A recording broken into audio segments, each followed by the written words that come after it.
meeting to order. I would like to bring this meeting to order. Welcome to the September 2025 City of York Zoning Hearing Board meeting. You were before the Planning Commission prior to today, and that is what now brought you before us.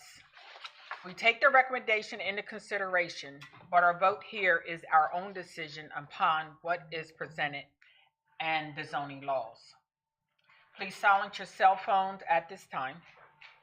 You will have the opportunity to come to the mic and be heard. Please speak directly into the microphone. The stenographer needs to hear what you're saying, so I ask that anyone else who is not at the microphone at the time or is not speaking, that you please be silent and let that person have their time to speak. You will have your turn.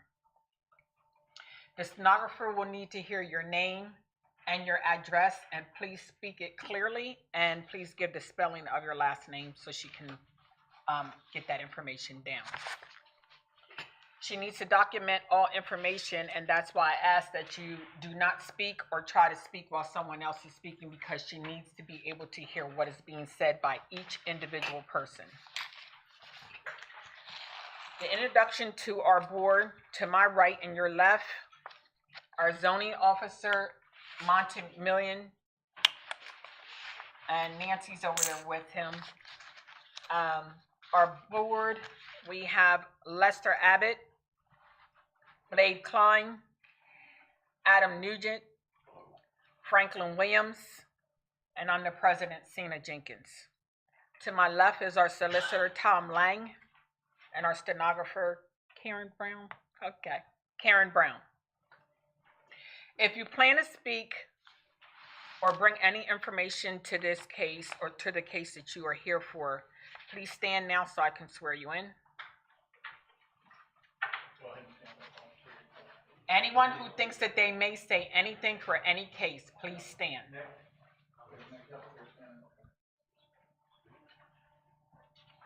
Please raise your dominant hand. Do you solemnly swear to tell the truth, the whole truth, so help you? If so, please respond by saying I do. Let the record show that all standing have been sworn in. You just gonna have a seat. Thank you. Sir Solicitor, it's your floor now. Thank you, Madam Chairman. Excuse me. So today, the first case would be 2025-Z-V. The applicant is Ronaldo Zizuela, and I apologize if I'm butchering that, of 371 West Philadelphia Street, York, PA 17401. The owner is also Mr. Zizuela. The subject property is located again at 371 West Philadelphia Street, which is in the UN2 Urban Residential Neighborhood District of the City of York. Mr. Zizuela is being represented tonight by attorney John Ogden. The applicant tonight is seeking an appeal from the zoning officer's determination or in the alternative, a variance from section 1304.01-4.06.001 to allow motor vehicle sales, repair, and rental in the subject property. The application was reviewed by the planning staff of the City of York, and they recommend denial of the variance. The Planning Commission met on September 8th, 2025, and unanimously voted to not recommend the application's requested relief. The record before the board this evening consists of the application itself, an April 15, 2025 determination letter of Mr. McMillian, a lease for the property, an aerial image of the subject property, floor plan of the subject property, and photographs of the subject property. And before I turn it back over to the board, I just wanted to give everybody an overview of how this is going to be conducted tonight, so that way everyone has an understanding where we're going to go with this. The first step is going to be that Mr. Ogden is going to be able to present his case in chief. He'll lay out his exhibits and have witnesses. After this point in time, folks who want to cross-examine those witnesses or Mr. Ogden may do so. After that point, we'll see if anybody in the audience is here as an objector, and if they want to seek party status, and they may do so at that time. Those folks may be cross-examined then again by Mr. Ogden. The applicant will have a chance for rebuttal, and then there'll be a general public comment period at the end of all those steps. That's the general flow of how this will go. If questions come up, of course, let us know. With that being said, Mr. Ogden, if you'd like to take the floor. Thank you. John Ogden, and I wanted to clarify one thing. The owner of this property at 371 West Philadelphia Street is Unique Realty Group and Taycan LLC. Thank you. The applicant was Mr. Zarzula, and his partner, Nick Cheatham, his brother and his partner, is here today. Did you want us to present first, or did you want to hear the city's report first? I know the Planning Commission decided just to make no recommendation. Right. But I didn't know if you wanted to hear the city's, from the zoning officer, his report first. I mean, it's your application. Really 6 1/2 dozen from my mind. So Okay. All right. Then let me give you a little overview of what I put up on your desk, and we're going to ask these to be marked as exhibits. Number one is the front sheet of the document called Factors Giving Rise to Service Repair Shop as a Nonconforming Use. The second one is a memorandum of law on nonconforming uses. And the third one is a table of contents. And let me give you just a little bit of an overview, and then I have some witnesses that I'm going to call. First of all, this is 371 West Philadelphia Street. It's just down from the Roosevelt Tavern. And I think there's a little bodega right on the corner. And it's up from PA Counseling, and on the other side is the YMCA.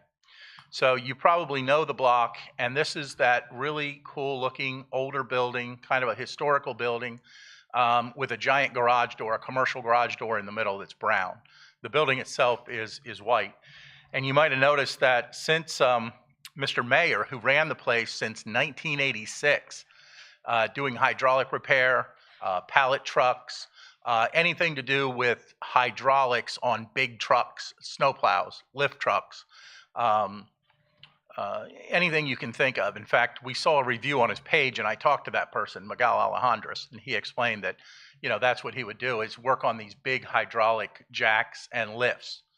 And inside the building, we're going to have testimony that when my client bought it from the estate, Mr. Mayer died in 21. His kids lived out of state. By the time they formed the estate and got it marketed, it was 23 when my clients purchased it. It still had all the auto repair and service equipment in it. And to this day, it still has a whole bunch of big giant lifts. I forget exactly how tall it is, but that garage door is at least 12 to 13 feet high to accommodate large vehicles with hydraulic components. And then once inside, it has a series of cranes inside there to lift these things up because they're certainly too heavy to carry. So I have you a list of table of contents in there showing what we intend to present. And so what I will do is I'm going to call Nick Cheatham, and he's going to tell you, first of all, when he first took over the building, what he found inside and what he intends to use it for. And what's your full name? Nathaniel Cheatham. Okay. And Howard? Yeah, Cheatham, C-H-E-A-T as in Tom, H-A-M as in Michael. And what is your relation, if any, to the property? I am the tenant to the property. Okay. You and your brother are tenants, and your brother's Ronaldo? Yes. Okay. And are you the spokesman here because you are more articulate? Yes. Okay. All right. So tell us about, first of all, how do you know the owners, if you do, Peter Pavlo and Rami Botras? I know the owners through mutual business relations. They own car lots, and I program and make the keys for the automobiles. Okay. And at some point, did you make a deal with them to lease this garage? Yes. Okay. And tell us what it was like when you went inside the garage. When I went inside the garage, you could tell that it was used for hydraulic repair because it was big drums of oil out back of the garage, and it has cranes on the ceiling that lifts heavy equipment such as hydraulic lifts or whatever very heavy items, and the lifts can actually roll across the shop like this, so you can move whatever you lift around because of the weight. Concrete flooring. It's pretty raw building. It's just concrete. Everything's graded. It looks good. It looks like a hydraulic repair shop. It looks like a service center. Let's take a look so everybody's on the same sheet of music, so to speak, at exhibit number 9. And these are all numbered in your exhibit package. What does that show a photograph of? It is the bottom one or the top? Well, let's start with the top. The top is the front of the building. That is the shop. That's a hydraulic repair shop. Okay. And like I said a minute ago, is that a larger than residential garage door? Yes, that door is big enough to pull a tractor trailer inside of the building. Okay. And then and is this the same as it was when Mr. Mayor ran it, except it's a little more faded? Yes, Okay. And it indicates that he did hydraulic repair, pallet trucks, things like that? yes, Okay. And have you made improvements to the building since you've leased it? yes. Like I fixed some windows and the glass in the front of the building and lighting and stuff like that. I fixed quite a few things in the building. And do you intend to repaint this building and make it presentable should you get approval? Oh, definitely yes. It looks like it hasn't been maintained for It a has little while. great potential. Okay. And then the bottom picture of 9, what does that show? That is the rear of the building. So if you was to go in the front bay door and go out the back bay door, that's the I guess you would call it the yard.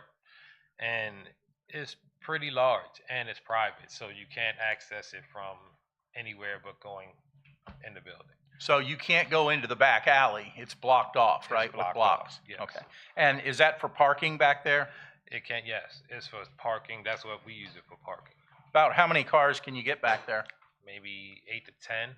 Okay. And then now that doesn't include the inside space, of course, right? And let's look at 9.1. Is this, let's start at the top. Is that a picture of the interior space? Yes, that is when you first go into the bay door. And is the interior set up for what you want to do? And what exactly do you want to do? Well, I'm a programmer, so I program the automobile computers to the cars. So when they go bad, they bring them to me, or they send it in, because they could send it in, or they could bring the whole car. And I'll then write it, reprogram the new computers and modules to the car so that the car can function properly. And we do like repair work also. And that's because of the reason, like suppose I do a transmission and it needs a new computer, but the computer is in the transmission. So of course I would need mechanics to disengage the transmission. I could get the computer, reprogram it, they could put it back in. Simple stuff, really. Okay. Well, and for me. and the rest of the pictures, do they show the interior of this garage? Yes, And is this garage perfect for what you intend to do? it is perfect. Do Yes. you intend to do any work outside in that yard area? No. Okay. Let's take a look at 9.3. Is that just a rough drawing of the number of cars you could fit in there, leaving the middle open? Leaving the middle open, yes. Okay. Yes. All right. Now, originally, when you had moved in here, you were in there for what, about 2-3 months operating? No trouble? No trouble. Okay. And then somehow you got the idea, to buy the lot across the street that you think's owned by redevelopment, right? Right. And it's an empty lot. It used to be with that building, but somehow it got separated? Yes. And for your information, this is the parking lot directly across from Grand Balloons on Penn. I guess it's a city-owned, or I think redevelopment might own it. And what happened when you started inquiring about that? They said that the city owned it. So when they said that And you say, city owned, sorry, Grand Falloons not is Grand Falloon, Roosevelt Tavern. Roosevelt Tavern. No, Roosevelt Tavern. Gotcha, yeah. Did I say Balloons? No, Yeah, I Roosevelt think so. Tavern. Yeah, Okay, yeah, sorry about that. And then they said the city owned it. The city told me that when we filled out the application, something about parking, and I see what they mean, but so we inquired about the parking lot. But the city owns it, so instead we just lease some spots from them. Okay, so that's how this whole thing sort of came Kind to of. fruition, right? Yes. Okay, so you apply for an occupancy permit saying basically I'm doing the same thing that James Mayer does, and that is service work. Yes. Now, somehow, when your application got filed, it got changed to service, sales, and lease, right, and rental, Yes. under 13.04.01. But you're saying you only need the vehicle service. You're not selling out of there. Yes, we do not sell cars. We do not rent cars there. We only thing I do is work on the modules, and we do light repairs there. And most of the repairs are done through the owner of the building that we lease owns car lots. So of course, sometimes we get some cars in that may need some things done, or certain stuff. So basically, most of the things that I do is appointment only. So because I have enough work, I don't. And but if a general public person was to inquire, it's still appointment only. So by that being the case, anybody can make an appointment. All right, and we're talking Exhibit 2, just so the board knows the exact sheet of music we're on, and that's 4.6.002, right? Which is a step down from 4.6.001.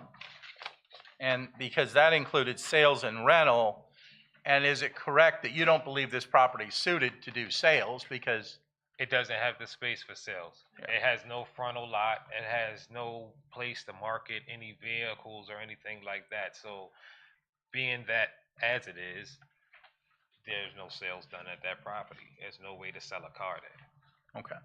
And what do you believe would lead this board to believe that this is a continuing non-conforming use? Let's go through the factors. Number one, that large garage door, was that there when you leased the property? Yes.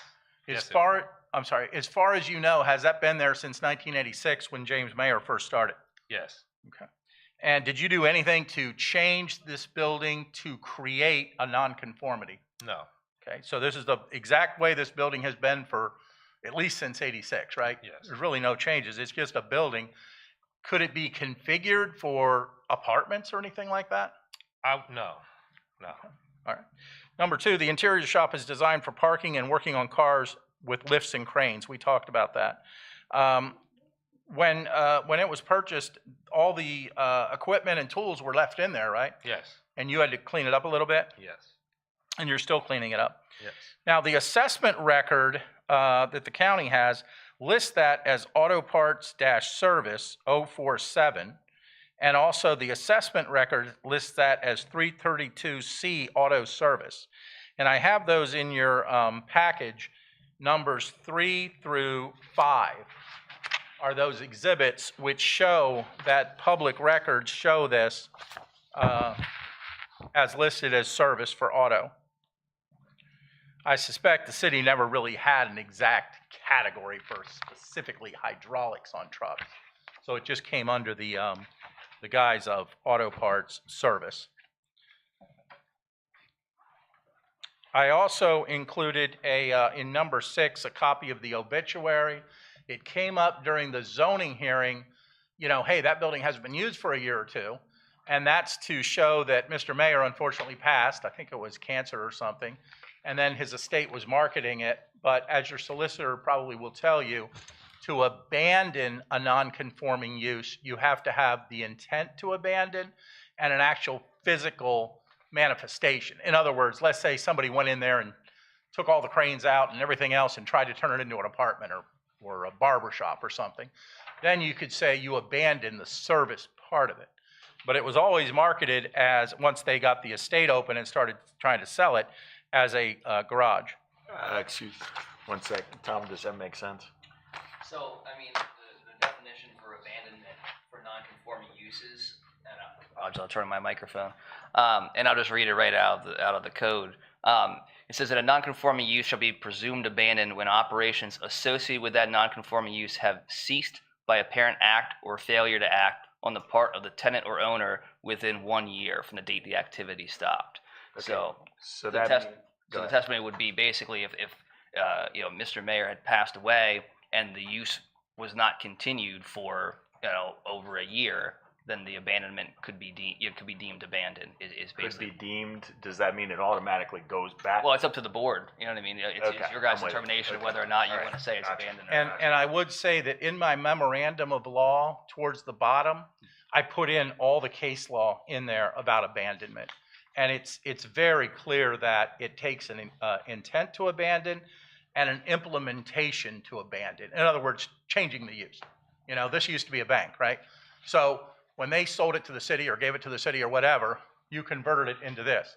Now, if they wanted to turn it back into the bank, they're going to say, yeah, but you made affirmative steps to change the use. So anyway, you can read that, and your solicitor can explain all that to you.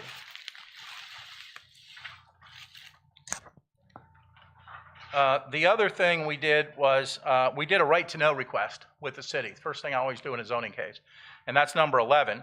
And we got back the right-to-know request. And there is nothing in there to indicate that this use had ever been changed since 1986. And I have all the pages in there that you can look at. There's really not much. Ever since I got this case in, I think, February or March, I had been contacting the city, contacting the solicitor, contacting your attorney from Harrisburg at Eckert Seaman, Brett Flower, and I keep getting the same thing. We don't have any records on this at all. So what we tried to do is not to give you speculation or our opinion. We tried to give you the exact facts, which is what the case law says. And from those facts, you can determine, or at least you can make a determination of what the building was used for. And I think it's sort of important that for 2 or 3 months before he brought up this issue of the parking lot, he was operating in that building, never had a problem at all. The other interesting thing is when you look at it to say, was that garage door really used, or did people just use it as a man door and never use a garage door? If you go by there, there are signs before the door and after the door put up by the city of York that says, do not block garage door. So that, I checked into that, and I was told that there's no records on it, but that the city of York did grant it. I think they have a traffic committee or something that meets, and they did grant it. But that would show you objective evidence that, yes, that garage door was used, because you can't block it. The other thing is, and this goes into the variance part of it, we're actually doing 2 appeals tonight. One, we're appealing the decision of the zoning officer, his letter, and I'll show you a copy of that. That's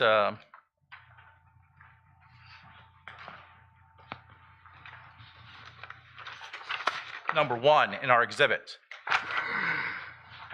This was after there was an inquiry about the parking lot.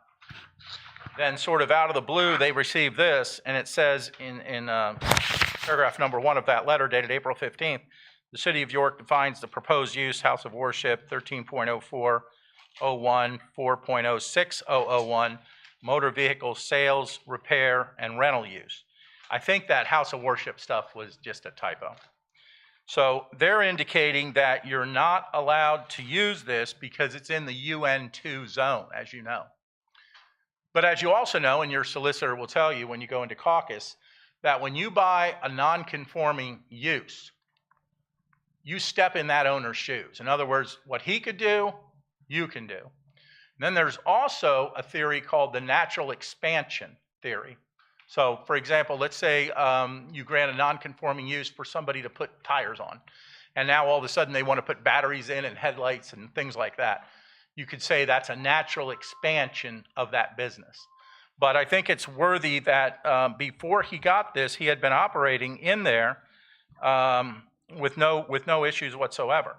Now, number 6 of my... Attorney, I apologize. Ladies in the back, would you mind silencing the phone and cutting the chatter out? We can hear it up here, and this is recorded.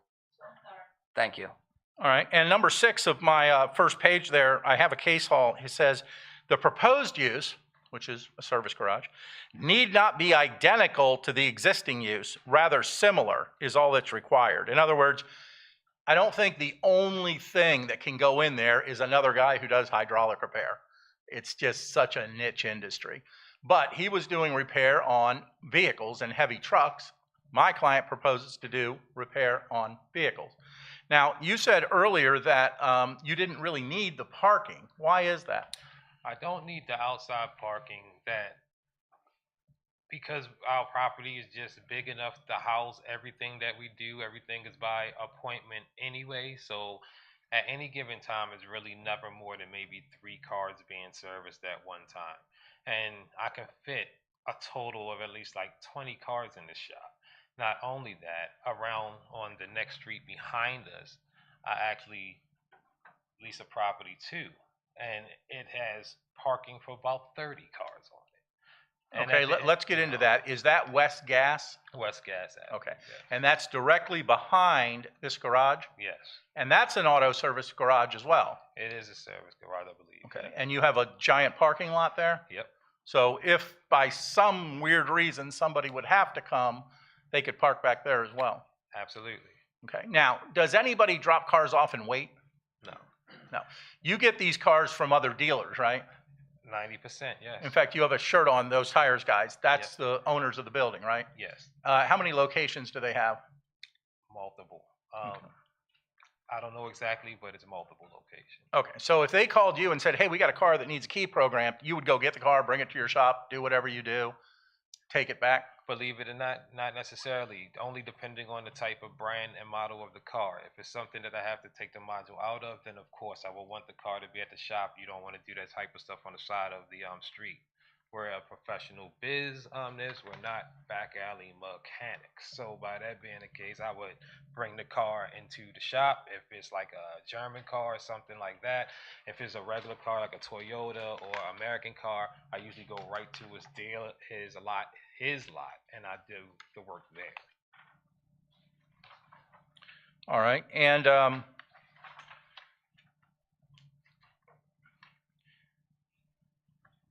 the work that you do inside the garage, once you pull the car in, close the door, there's nobody waiting for it, so there's no traffic, right? No. Okay, and is there going to be any noise generated? No, the only thing, I mean, typical mechanical shop noise, we have air guns and stuff like that, but the building is concrete block. No one can hear what we're doing inside the shop. And then we don't work late either, so we're usually gone around 6 o'clock for the day, and we're out and we're gone the rest of the day. Okay, that's what I was going to ask. So you're saying, what time do you open generally? 8, 9. 8, 9 until 6 p.m.? Yep. And what about weekends? Weekends is really like can do like Saturdays we're open, same times. Sunday is more so if something ran behind another day, you might have a mechanic come in and work on something that's already there. That maybe need to be worked on, but other than that, usually not too much work goes on Sundays. All right, and part of the ordinance on the variance part of it says that it's not self-created. You didn't do anything to create this nonconformity, right? No. And it says that you have a hardship because the building can't be used in accordance with the zoning ordinance, Yes. right? Did you look at the UN2 district? That's what you're in, right? Yes, the UN2 district. UN2 district. Yes. And do you have another one of these? I know you all have the zoning ordinances. I have a couple of these I can give you. But this is the chart that the city has. Very, very complicated chart. And it tells you what the uses are depending on the district. And the permitted uses in the UN2 district is essentially housing. And that's the reason it's set up that way. It's either multifamily housing or single-family housing. Then there's some special exception uses, like a coffee shop, I think is one of them. And somebody had mentioned here last time they'd like to see a barber shop in there or a tattoo shop. Well, what do all those things have in common? Traffic, where people have to park, go in, get their haircut, walk back out. Go in, get their tattoo, walk back out. This is on the edge of the city. You know where the old Brickyard used to be, where they built that giant warehouse? There's a tattoo shop there. I think it's called York Ink. They have lines out there, and the parking was terrible when the Brickyard was open because so many people were going in and out. So anyway, the reason I raise this is I would suggest to you that this is the lowest impact use on this neighborhood that you could have. If you had any of those uses that you theoretically, if zoning and codes would allow you to convert it to one of those uses, then you would have a traffic problem and people coming in and out. Right now, it's almost as if nobody even knows it's operating because the back, as he said, is completely closed in by a cement wall. And I think you said it's 7 or 8 feet above the alley, right? It's actually probably about 8 feet above the alley, and then with the brick block that comes in, borders around that kind of closes it all in, it makes it probably about 12 feet. Okay. So not only do we believe that there was not a change in use, but if the board, for whatever reason, believes there was a change in use, then we go over to the variance. And remember, we're stepping it down from what zoning originally said we wanted. We don't want the sales and we don't want the rental. We only want 4.06.002 service. That's it. The board, when you're granting a variance, if you desire, you can put conditions on that variance if the applicants agree. So you could say something like no off-street parking. You know, everything has to be done inside the garage, because from what I'm hearing, that's what they're doing anyway. And if for some reason, you know, he has more than 30 cars and they won't fit between the back and the front of the garage, he has a lot behind it that he could park it. So are you 100% confident that you don't need any off-street parking to operate this the way you have been? I am confident that we don't need any off-street parking at all. Like I said, everybody is in the point I can really open the garage door and they can pull right into the shop and drop their cars off. And if they could, the reality is the neighborhood, when we entered the neighborhood, the first thing I said before I even walked in the building, this is when I went to go see it for the first time. I'm like, dag, the parking is crazy here. I did look at it, but when I looked at the building itself, I was like, oh, there's no need for it at all. And then just to make sure I don't have a need for it, I have a lot behind the building also.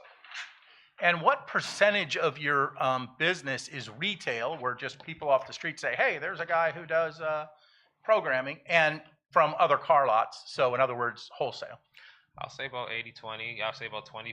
If somebody might walk in and want a car, and if want a programming of a key or a duplicate key, and those are pretty quick sales. Most people here don't drive really fancy cars. So by that being said, they can really come into my shop, pull right into the shop. I can program their key within an hour or less, usually about 30 minutes, and they're gone, even from my shop, from the inside. They're not, I don't have people that hang around. There's no one that really waits for their cars. We tell them what needs to be done. We assess it. A lot of the times I do diagnoses on the cars before they even come to the shop.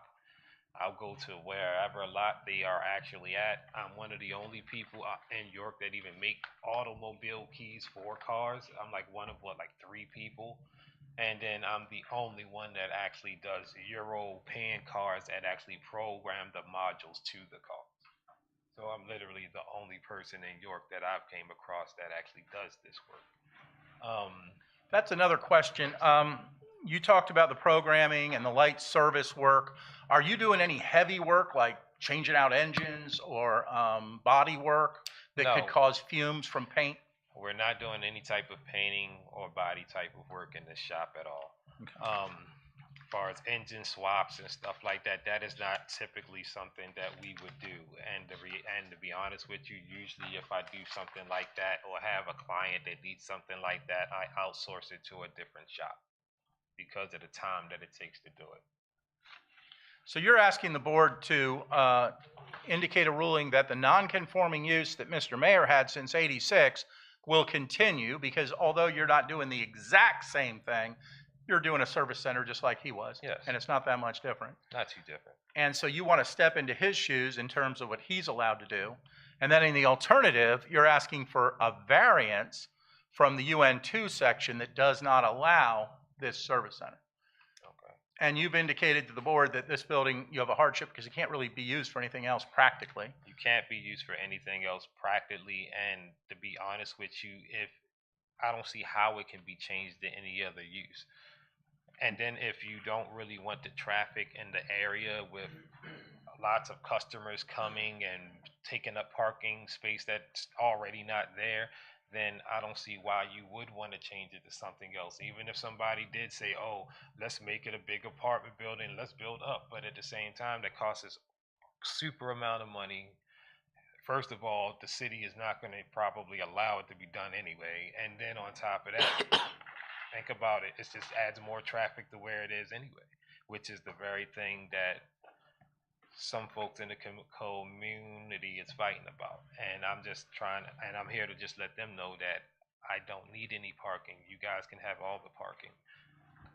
And part of our research, we checked with the York Historical Society. Apparently that was a gas station at one time. Oh, okay. And someone did mention that's in a historic district, is that right? Yes. Would you respect that historic district, and if you did paint it, you would still make it look like it is now? Oh, yes, I would keep everything the same. I feel as though the building is a nice building. It has character. It fits the block. It just needs a little sprucing up, little paint, stuff like that, a little decoration. It'll be fine. And they let me know because it's in the historic district that I can't put like you know how when you go to some businesses and they cover all the windows, they let me know, like, I looked into it already, little things like you can't cover more than 30%, this and that, it has to be done a certain way. That's all fine with me. It keeps to the tone of the area. So All right, that's our presentation. If you have questions, we'll entertain them. I got something to say because you keep stating that I made them go under this. They came to me with what their idea was, and I asked them, "What do you want to go under?" I gave them the options to go under. They chose automobile sales, repair, and rental. They chose it. I don't choose that. That's what the applicant chooses. Second of all, the reason why I was deemed non-conforming because Mr. Mayor never worked on trucks in that place. He only worked on tow Can I motors. ask what the Hold on, evidence hold on. is from the city on that statement? Because we really can't allow in speculation, Hold which on. is my concern. You know, somebody can say anything about. Well, Mr. let's Mayor. just He's- go ahead and let him talk. Yeah, go ahead. If you look at the front of the building, oh, go ahead. No, she had her hand raised. I was just saying she'll have a moment to speak when the time is appropriate. Okay, so all the stuff we looked up and found that they was working on pallet jacks and tow motors. There was no automobiles being worked on in that shop at all. They never, back in the 80s, it wouldn't have been under automobiles. And we don't know what it was under all this time until he actually brought it to our attention. Once we brought it to our attention, he filled out the paperwork. They said, well, it can't be a non-conforming because the previous owner never worked on vehicles in that place. It was only pallet jacks and tow motors. And when you stated pallet trucks at the planning commission, you was making it seem like it was a truck. A pallet truck is a pallet jack that you use in warehouses. So that's what they worked on. They didn't do anything with automobiles, so it wouldn't have had an automobile service or anything. It would have just probably been a professional office or something like that. I don't know what the zoning ordinance was back in the 80s because I was just born. But coming now, being that we went through everybody that has the knowledge of that building, they all said the same thing. And then looking it up online, it always says about repairing hydraulic cylinders and pallet jacks. And sometimes they bought and repaired pallet jacks and sold pallet jacks out of that place. That's why I wasn't going under automotive from the city side. So Well, just real quick, from a board perspective, this is exactly what we love about these guys. I mean, they look into this stuff to make sure that, you know, everything's going well, the neighbors are going to like it, and it's good that this thing came to the board so that we can at least look at it. I don't know, you know, if I personally even, you know, am really too concerned about either of those two things. I think what I need to hear is from the community and from these guys and figure out if we got a good solution or not. and I would just say that ever since this started, I've been begging the city for what evidence they have, not speculation. You know, what Montez just said is just speculation. Oh, I talked to people and we think this, that, and the other thing. I don't have anybody with hard evidence. And I did all the research. I checked with Historical Society. I checked with YATB. I checked with, we found one guy who did a review of it, but it turns out his daughter actually did the review. Guy named Miguel. And he came in and I talked to him and, you know, he said, yeah, there was trucks in there. You know, he said, and here's his explanation. I think it makes sense. You couldn't carry those heavy hydraulics that have to have a crane to lift them. You have to pull them in on a truck. And the small hydraulic jack, which somebody suggested, oh, he worked on little ones, you would just go to Sears, because I don't think Harbor Freight was around at the time, and you just buy a new one. You wouldn't pay a guy to fix a cylinder on a small one. But these jacks mostly are used to lift cars. So I take that's just, it's not the same, but it's similar. And when you look at the assessment records, what do the assessment records say? Service, repair. Now, as to the other point from the city, well, I don't know what the ordinance said back then. That's the exact idea of a non-conforming use. If you pass an ordinance after something is in use, like your York City, I believe, was passed in '96, then that becomes non-conforming. It doesn't matter what the prior ordinance was. If you do something, it's called, sometimes they call it grandfathering in. So in other words, if I have a gas station in the city and then you pass an ordinance 5 years later, you can't come and shut me down.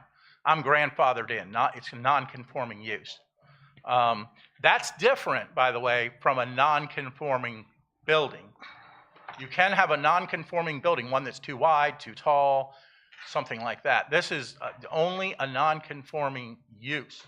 And if that use existed before the ordinance, which I'm pretty sure it was 96, but you can correct me, then that's grandfathered in. I have a Mr. Og, question. Oh, I'm sorry, go ahead.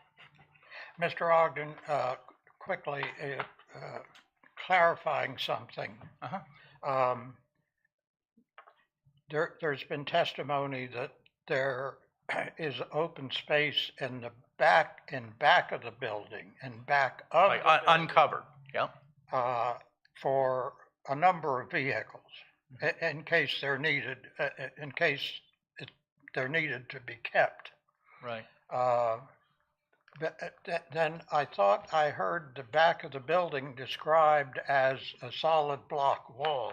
Yeah, it is. The back of that, I have a diagram here for you. Let me see here. I think we have a diagram of it.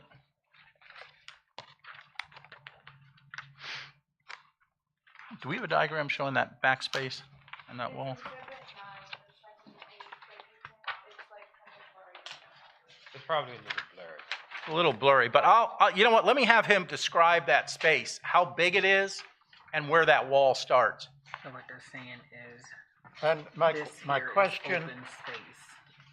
Back here is the wall that they're referring to. How many cars can you fit back there? So this right here is all open space Okay. behind the building. so it would be possible if you had one or two or three vehicles that you needed didn't have space for in the building, it would be possible to move them out into the Parking area. backup, let's call it backup storage. Right, and there's room there for about 10. But that would be packing them in. I'd say 8 was comfortable. Okay, well, I mean, we don't need York Fair parking. I just wanted to clarify and make sure that that we understood each other, Mhm. that it is possible because you can't drive a vehicle through a solid block wall. That's right. But Yeah, so it no is, traffic in the alley at all. None. It wouldn't, it's impossible. it is possible to move a vehicle from the building somehow out into this rear yard area. Oh, yeah, there's a giant garage door back there too, right? Yeah. How big is that garage door? It's the same size. That's Same what I size. heard. Yeah. Maybe it was at the planning commission. I heard that referred to. Mhm. But then when a few minutes ago, when I heard something about a solid block wall at the back, I thought, well, that, Okay, yeah, it would be as if, say this building is a parking area, the garage door's there, and then the block wall's back here, 3 sides. okay, But yes, you have a giant garage door, the same as in the front. okay, Down south, they call that a shotgun house. In other words, it goes right from the front to the back. Yep. And so you could open both doors and that is where you park when you're there working, right? Yes. Drive back there. okay, thank you. Thank you. My question that I was going to ask is, the same as the city went through trying to find out what the former owner had done there as far as business-wise. What proof do you have that he did actually work on trucks and cars? Okay. Is there something from his family? Is there something in paperwork Nope, that it's- shows that? So I mean, it kind of, from what I'm hearing, Mhm. it's almost like what you're saying is the same situation as what the city's saying. You're going by what you've heard from other people. Oh, no. that took place there. That's a good question. No, we're not going by what we're heard. We're going by what everybody can see. Number 1, the giant garage door. Number 2, the city installed signs that says do not block garage door. Why would they not block it unless cars or trucks are going in and out? When you get inside, giant cranes that are made to lift heavy stuff, or either, hydraulics, probably like snow plows and those lift trucks and things like that. It's super high. How high would you say those ceilings are? The ceilings are really high. Probably about 25, 30 feet maybe. Okay. About And- 25 feet. And they have cranes hanging down, right? Mhm. And you can hook something up to a crane and then lift it up and move it. And it pulls it up in the air, and it's a rolling lift actually. So when it lifts it up in the air, you can actually push whatever you lift across the shop. Okay. So with that Yeah. being said, Okay, but let me list all of them, okay? okay, If you don't mind. The other thing is, when you moved in, when you bought it, there was all kinds of equipment to work on vehicles, right? It was hydraulic. Okay. Yes. It was The other- equipment and oil. The other thing that's not hearsay is our exhibits show that it was listed as auto parts, service in official assessment records. Not once, but twice. Now, they used a code of 332-C. Not sure what that code is.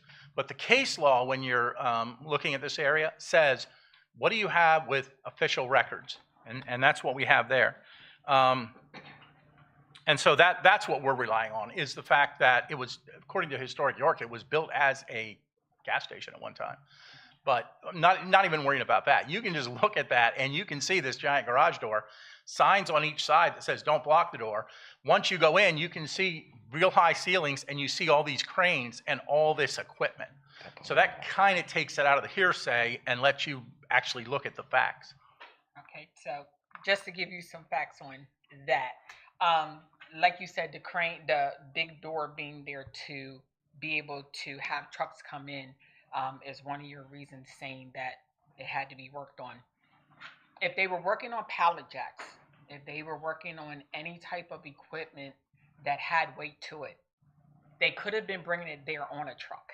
And if you're bringing it there on a truck and bringing it in there on that truck to be serviced, it has to come off of there. So that would be why those cranes would be there, to Very lift it well off could be, yeah, and move it away. right. So therefore, kind of brings it back to, were they really working on trucks, or is that big garage door, was that in place only to be able to bring the equipment in there to be worked on? Well, I don't think you have to slice it that thin, because the point of it is you used it for trucks, right?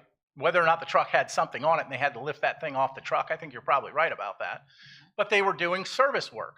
You know, whether they were doing service work on a tractor or a hydraulic lift or a snowplow or whatever, it's still service work. Your ordinance in the realm of service work is really, really broad. You know, it talks about just about everything you can think of: accessories, lubricating, washing, servicing, major repairs. I don't know that you would ever find an ordinance that specifically says only hydraulic trucks, let's say. You see what I mean? So the way I'm looking at it is, it was service work. The door was used. Like you said, heavy stuff probably was pulled off these trucks. We can see that. And that's really the same category we have. Is it exactly the same? No. But we're doing service work to vehicles.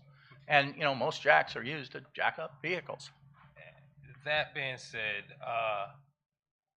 mechanics. Just say mechanics. He's a hydraulic mechanic or whatever, or repair service person or whatever you would call it. I don't work on hydraulics, but I do know that even in the line of work that I was in, when I used to have a bucket truck. Okay, so it has a hydraulic boom on it. Where do I take it? To the guy that fixes hydraulics. You see what I'm saying? I'm not saying that his main job was not pallet jacks. Okay, that very well may be. But at the same time, I don't know not one person that has a specialized skill that would have limited themselves to just a pallet jack. Like in the research, one of the folks that I guess had got some work done by him before said that he worked on his truck. So by that being the case, we don't know what kind of truck it is. He might have just been a friend and he worked at his truck at the shop. It could have been that. I don't know. But nonetheless, I know that if I owned a hydraulic shop of that sheer size, being as though this building is pretty big, and it definitely have the setup for hydraulic work. And even if it was a bucket truck, that's not a very super large truck, because we used to have the bucket vans back in the days. And we would come in and the guy would do the same thing with that. He has to disassemble it. He has to pull it into a building. He has to lift it with the crane to take the boom off, to repair whatever he has to repair. And it's not a super large vehicle, but yet it is still a hydraulic vehicle. And I think it goes a step further is if you believe he was working on a pallet truck or a truck with a snowplow or a truck with a lift, is it really a separate category if now he's working on just a truck and putting a key in it? Or if he's working on a truck and changing a tire? I mean, it's still in the wide realm, it's service work. I understand you're saying if you get real narrow, but it's kind of like when you license a building to be an office building. It could be an office building for 100 different things. You don't say, oh, that's only an office building for an architect. That's it. If you bring in an accountant, no, that's different. So I think it's all under the guise of service work So, and limited service work at that. I'm sorry. yeah, so, I mean, and again, like, Monty, you guys do a great job, and this should come to us. This is phenomenal. You're doing a great job. You're presenting all the facts, and it's probably more than we need, but good job. Can we sort of hear where we are right now and how we can progress from here, whether it's your shop or something else, which I think it sounds like it's made very well for your shop. So I don't know. Can we kind of dig into that a little bit? I Wait a minute. I also hope, I have a, Everybody, wait, Hold on. wait, I also. one at a time. Thank you. I also hope that we don't spend 2 hours trying to determine exactly what was in the past, because I've got news for you. Next year is 2026, not 2023. So,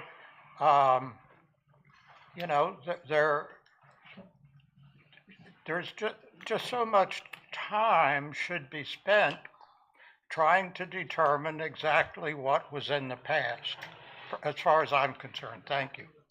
So, first things first, because I know many people have things to say. I mean, the way this needs to progress is, if the board has more questions, I think we could perhaps hold off on them for a minute. Let's get the city's position on this, and then let's do some cross-examination for the applicant.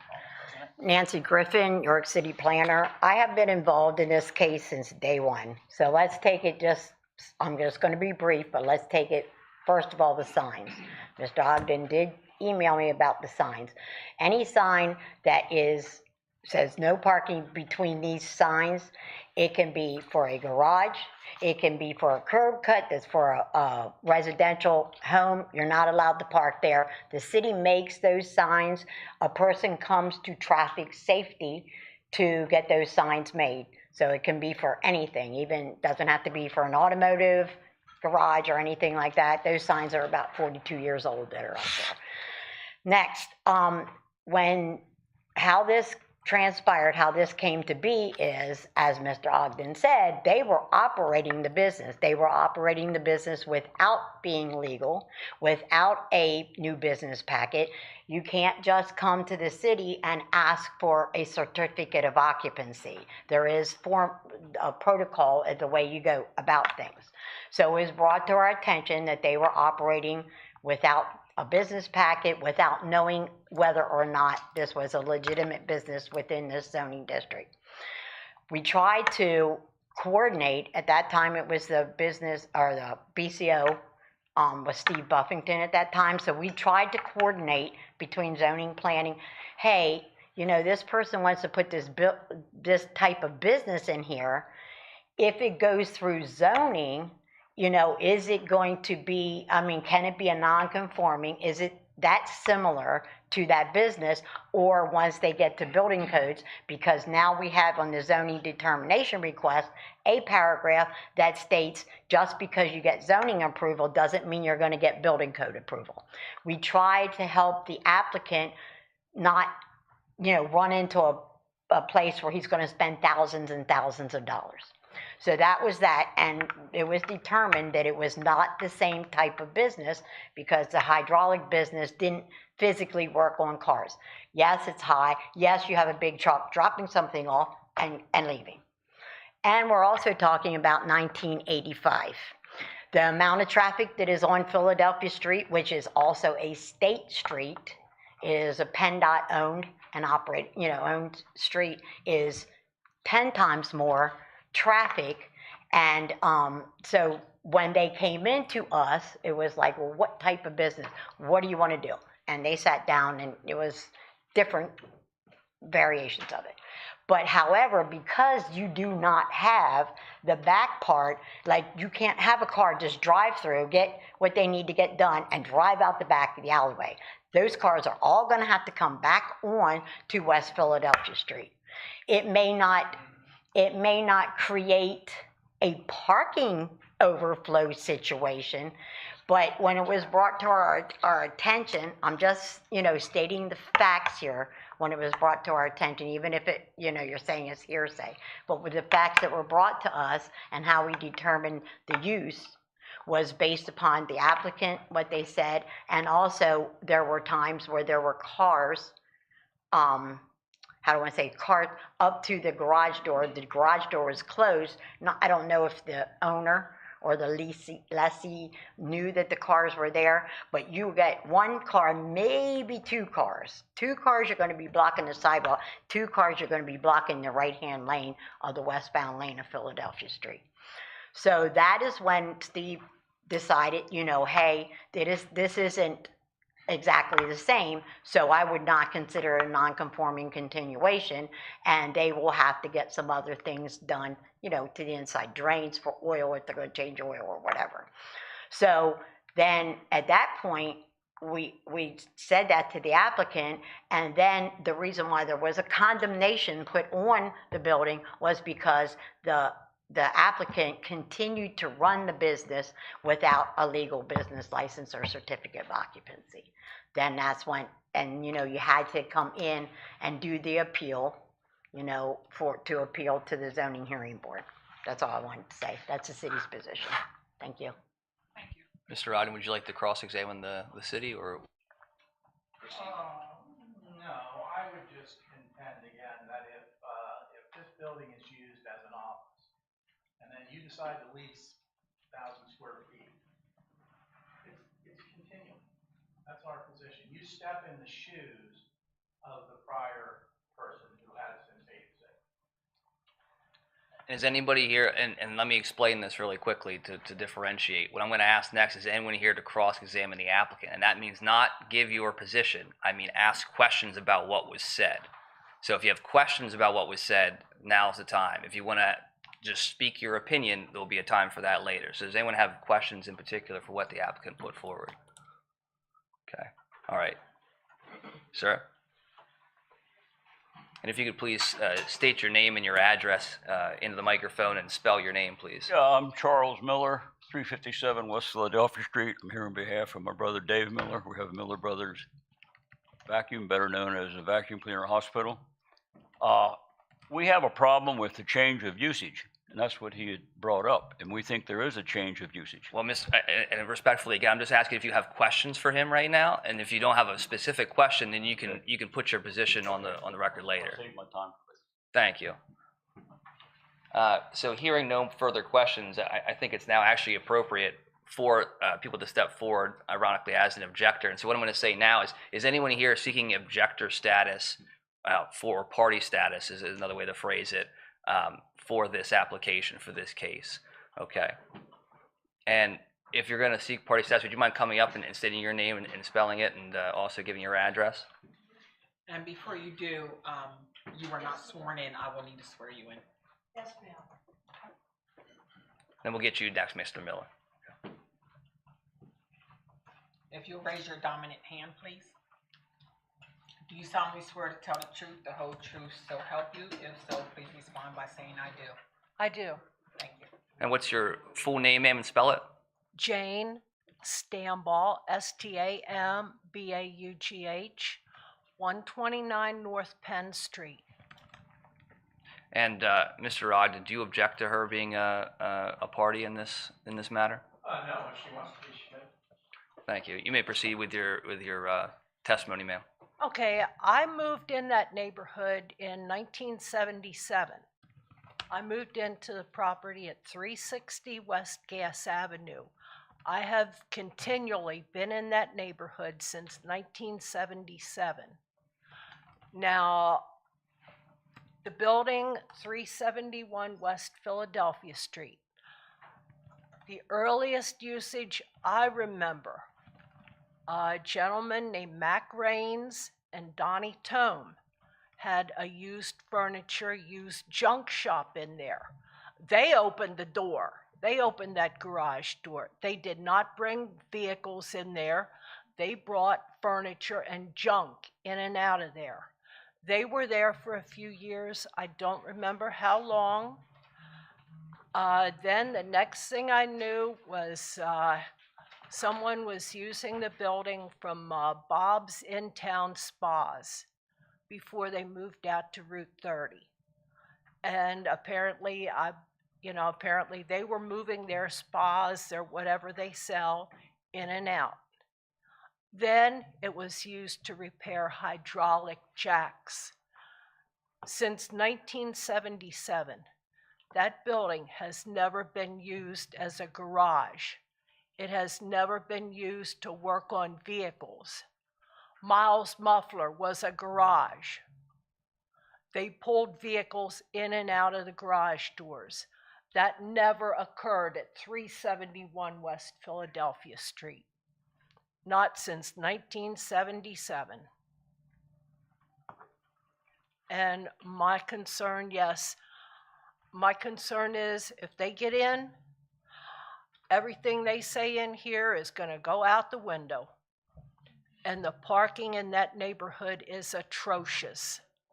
I run a business. I manage rental properties. And if my tenants and if the neighbors in that neighborhood do not have parking, that affects the quality of life for the neighborhood and the quality of life for my business. And I have a sincere concern about that. I'm a business person. Mr. Ogden? Ma'am, you can talk to the board. Yes. Mr. Ogden, members of the board, I run a business. I do not have a problem with anyone running a business. I understand this gentleman has time and money tied up in this property, but I wish them well. I would wish them well if it were suitable for this type of business, but I do not honestly believe that that building is suitable to run a garage. Very well. And do you have any cross-examination, Mr. Ogden? No. Okay. Anybody else, the board, any questions for, no? Okay. All right, you can be excused. Your attorney would handle that. Yeah. Okay, thank you, sir. Thank you. We appreciate your comments. Mr. Miller, would you like to come up and, Well, too much to say after that. and just for the record, this is Charles Miller of 357 West Philadelphia Street, is that correct? Owner of Miller Brothers Vacuum, Thank you. known as Miller Brothers Vacuum Cleaner Hospital, my brother Dave.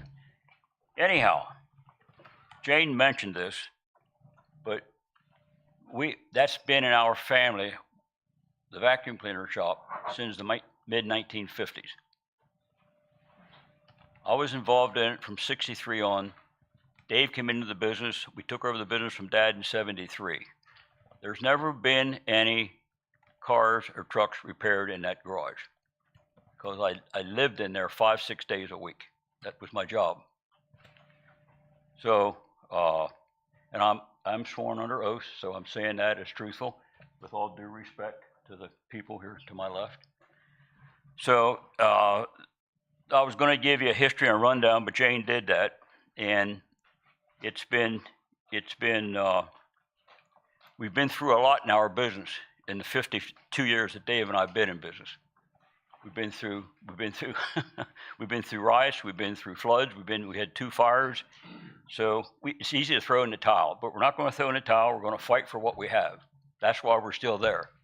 And we think that this would jeopardize our business by having a car repair shop up the street in a historic district on an already crowded street, which is Route 74 North. It's a lot of traffic on that. Getting in and out and getting a parking spot is horrible, and people find it. They find a way to do it. God bless them. They drag their vacuum cleaners in there. They drop them off, repair them. They're only there 5-10 minutes, and they're gone again. That's the way we operate. And we have all off-street parking for our employees. We don't want to use the on-street parking. So we're struggling to stay in business. At one time, there were 6 vacuum cleaner repair shops like us in the region: Adams, Cumberland, York, Dauphin, and Lancaster County. Guess what? We're the only one left. And we're fighting to keep it. Every month, people come in there a couple times a month. They say, don't ever go out of business. It's the only place we have. And most people are over 60 years old. Everybody else is online. Everybody's on Amazon. So we're there to service our people. And yeah, Dave and I we could retire, we could do that, but we feel loyalty to our customers that we've done business with. We're now in the 3rd generation. So forgive me for being passionate, but it's my life. And I apologize, Thanks for your time. Mr. Miller. I forgot to ask you at the beginning. Would you seek party status in this? Would you be willing? Are you looking to seek party status in this? To see what? Party status as an objector. Well, yeah, parking. It is all about parking. No. Party, like as in a party, like party in a suit kind of thing. Are you seeking? I'm not understanding what you're saying. I don't know how to say. As an objector, are you looking to be an official objector, or are you just making a comment? No, I'm objecting to it. I'm for change of usage. And do you object, Mr. Ogden, to him being an objector in this matter? No. Okay. I do have a couple questions. You can go ahead with your cross-examination. There's several other businesses me? in that neighborhood. Yes, sir. right? Yeah. There's the YMCA. Yeah. Pennsylvania Counseling, a bodega right down the street, Roosevelt Tavern, and right back in the alley there across the street is Old York Cars. You know Ralph Miller? Yeah. He's pretty credible, right? Okay. You said there were never cars in that garage at 371 West Philadelphia Street? No. You said you knew James Mayer? Yeah. You knew him well? Yeah, and I know the guy that worked for him, Rich Peterson, which operated after Jim died. Have you been in that garage many times? Yeah. Did you ever know that he restored an Austin Healey Sprite in that garage? No, I didn't know that. But if Ralph Miller indicated you know Ralph Miller works on classic cars, right? Yeah. Okay. And he indicates that he worked on an Austin Healey Sprite in there for like 20 years restoring it. Mhm. You never saw it? No. Would you be surprised? Oh, I don't know. Thank you. Yep. Any other That's all. questions? Thanks for your time. Thank you. I appreciate that. Is anybody else looking to seek objector status or party status and would like to present their opinion here today? This is your opportunity to do so. Okay, I don't see anybody else coming forward. I guess at this point, if there's no rebuttal, I imagine, then would we move to general comments? Is there anybody from the public who wishes to just make a comment and not have any party status? Is anybody available? Okay, seeing none, then I believe at this time we could begin deliberation, or if you have questions you want to ask Mr. Ogden before we begin that, you can. Does the board have any further questions for Mr. Ogden? I do. Okay, go ahead, Les.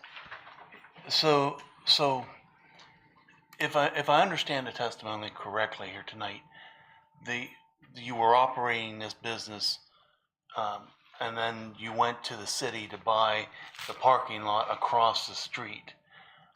Why did you want to buy the parking lot across the street with all the parking that's inside and all the parking that's in the back? Why did you need additional parking? Nick can answer that. I would answer that question. If you Yeah, would. you give the podium, thank you. Because it was presented to me from when we did the application, and when they did come through and say that, when we did the application, it said that it was required for us to have 3 parking spaces. I thought that it was for clients, then they told me that it was for employees.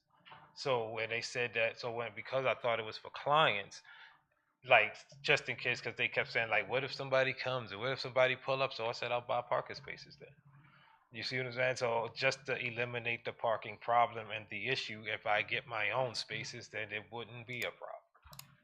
And that's the reason why it went that way.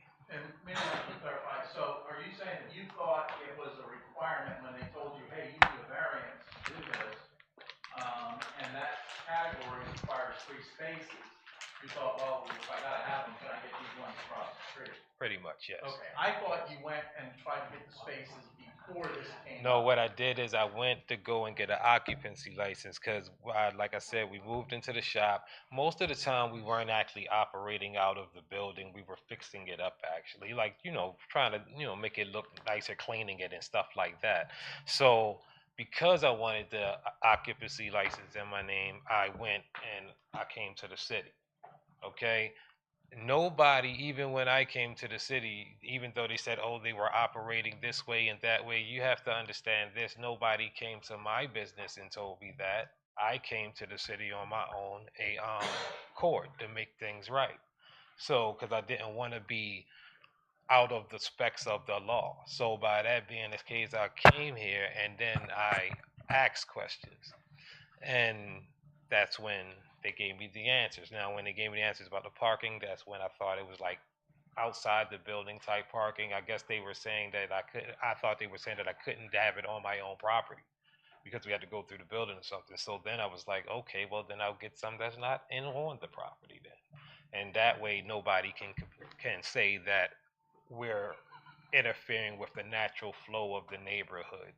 And to be honest with you, you have to understand, even with any of the other businesses, even with the landlord here and everything like that, in my opinion, and it's only my opinion, I mean, she has hers and I have mine, but reality, the properties that she named, none of them are in the vicinity of my shop. So by that being the case, I don't understand. And then far as Mr. Miller go, I understand his position. He's been there and all of that stuff, but he does have parking lined out for his building also, where you can't park in front of his building, and he has his own space put there by the city. The same thing that's in front of the shop that we have, where you can't park in front of the bay door. The only difference is that his parking is for his clients and his customers, and nobody from the rest of the neighborhood can park in front of his shop. And mine is just not to block my bay door, just in case I need to come in and out of it. Thank you. So, as a follow-up to that, if I may, here, so you own another parking lot on Gas Avenue, is that correct? I don't own it, I lease it. You lease it. And you had that lease before you went to the city. No, I got the lease after I went to the city. You got that lease for the gas alley parking area after you went to the city. Yes. Okay. Because they were saying that I needed the parking spaces. Then when I presented that to the city, and mind you, from the lot around back behind the shop, it's maybe a 60-second walk. You would have to come around the corner and walk around the corner unless I build something, knock down part of the wall to open up the back. But it's unnecessary because you want your client, if you have to store something, you want it to be safe. So therefore, it's perfect the way that it is. It's not even a 60-second walk around the corner, and they can walk right into the shop. So therefore, if anybody, even if they wanted me to put on the building no parking, I'll put no parking in the rear. And I'll put the address on the building where you can park. It's directly behind the building.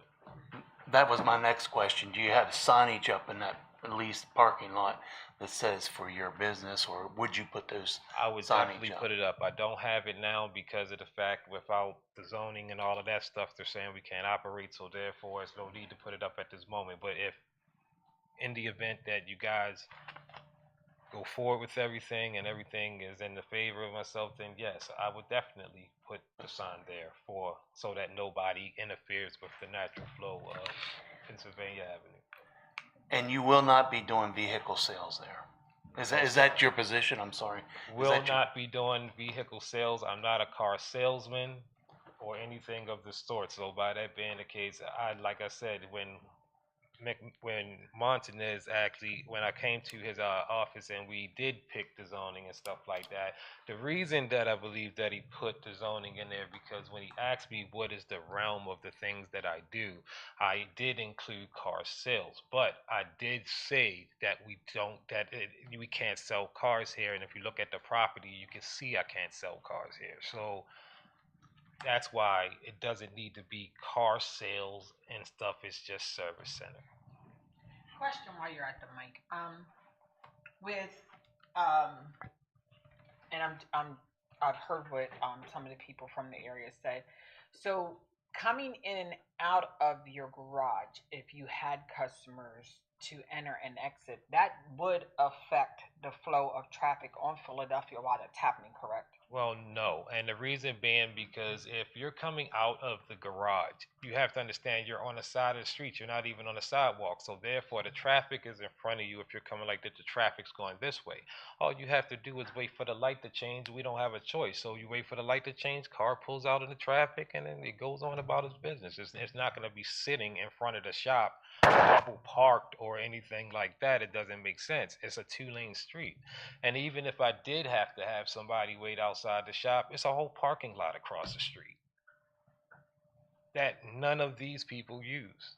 Okay, but what I was asking, so there's no guarantee that you could give these people that everyone who comes in and out of your garage would always be going in this way and coming out this way. At some point, is someone backing out onto Philadelphia Street to then create backup in traffic? Is what Be honest with you, the building is big enough because we don't work on with so many vehicles, I could turn the car around in the building.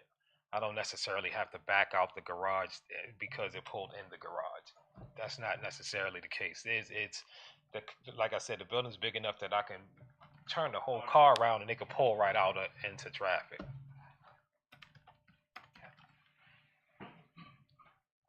Any other questions for the applicant? Can I make a statement, or is it time for that? I don't know. Well, I mean, if we're going to deliberate, we can deliberate at Okay. this point in time, yeah. Can we do that? Is Yeah. that what we're doing? Okay. So, I mean, everybody here is doing their job. Like, you guys are doing what you're supposed to be doing. You're doing what you're supposed to be doing. I mean, you're a skilled service technician, and you're doing the exact same thing that the Miller brothers are doing. You guys, I've been to your shop. I've used your services. You guys know what you're doing, and so does he. I have too. I've actually sent people to his shop. I love that. And, you know, that's a garage. Like, that is a legit building for vehicles, so far as I can see it. So, you know, like in my head, sometimes in York, we just have such a problem with change that we can't even see what's right in front of us. And what we're looking at is a garage, and this dude's doing some garage work. And he's doing skilled service work, which is the same kind of work you guys are doing. He's living in a city. I mean, working in a city. I'm living in a city. And, you know, we gotta expect traffic. I got this guy who comes by all the time, and he's got this banging car, and it pops and all that. Did you program that one? I might have. If not, if you did, we're shutting you down. But you got to deal with it. Like that's what we chose, and you guys chose to be in the city. And I love that there's a vacuum cleaner shop in the city, and more people have to frequent your shop. But what we got to do is realize when we got a skilled technician moving into the city, we got to let him come in, and we got to let him work in a garage, and we got to let him do what he's going to do. And I think it's a perfect setup. I just don't want to be one of those situations like I see a lot in York where you have a bunch of these back alley garages being approved for stuff. I don't want to be a back alley place. I want to be on a main street like you are. And at the end of the day, the reality is that just like my business may help your business thrive, you never know. I might have customers that never knew that you were there.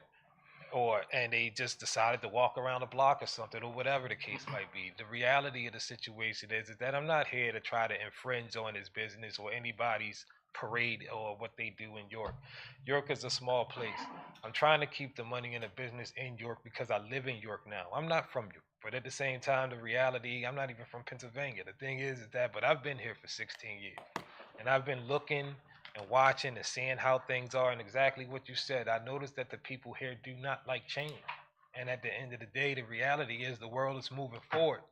And it's either you're going to have some things you have to move forward with it, or else you're just depriving your city and town from something that could have been great that you could have had. And then when the investor goes and invests in somewhere else, then you'd be wishing that you had the services there locally. And I'm trying to keep it in the city because most people, they have to outsource everything into the outer counties and stuff like that. That doesn't bring the revenue to the city itself. It doesn't help the city. So Nick, I got a question for you. Yeah. To answer this lady's question, I forgot her name, sorry, and the print's too small. Cena. But would you be willing to put a sign next to the garage door that says no backing onto Philadelphia Street? yes, Or whatever language they would like? yes, Because you're confident they can pull in, turn around, and come back out, right? yes. Okay, so you don't think that would be an issue? No, I don't think it would be an issue. If that's the requirements that you need for from No. me, that's what you'll have. Okay. There's no more time, Nancy. Oh, no, I was apologize. just gonna say, I wanted to speak directly on that sign. First of all, you're in the Harb District, Well, but so that would have to go through that, so I'm just Oh, saying, yes, yes. as far as the Sure. signs are concerned. that's all down the road. At this time, we're going to shut down comments. We're going to deliberate amongst us and see if we can come up with a conclusion. Thank you. Thank you. May I follow my friend? You know, they talk about what's gone wrong with politics is everybody thinks it's a zero-sum game. It has to be all my way. It can't be any your way. And I was afraid that this case was going to be one of those, and we've had a number of high emotion cases where we couldn't please both sides. We knew one side was going to leave very disappointed and upset. And I didn't see any way that we could avoid that. I do now. I really think I do. I want to put it on record. I don't want it to come up later. I don't think it will. That I tried to visit both of the subject property. Someone who was there didn't feel comfortable letting me in. That's okay. I said I won't hold it against you. And then I spent a very delightful. I've known the Miller family. We're kind of from the same part of the country, up past Dover. And I've been a customer of their shop several times. And I spent I thought a delightful half hour or 45 minutes, partly reminiscing about people we've known in common and about your situation there. And I think I told you that nothing that I said in that visit should be taken to mean how I was going to vote on this, because I never make up my mind until the meeting, whatever I hear, see, or read. But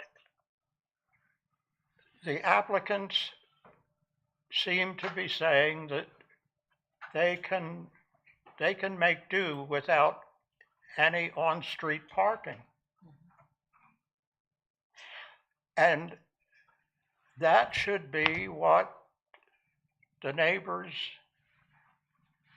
want, not to add to the crunch that I'm sure exists. You know, I live 2 or 3 blocks away over on Market Street. The only reason that we don't have a real horrendous parking situation is because we have meters. That helps to regulate parking. I'm sure most of West Philadelphia Street, parking is at a premium, especially evenings and weekends. So I think we could have it both ways.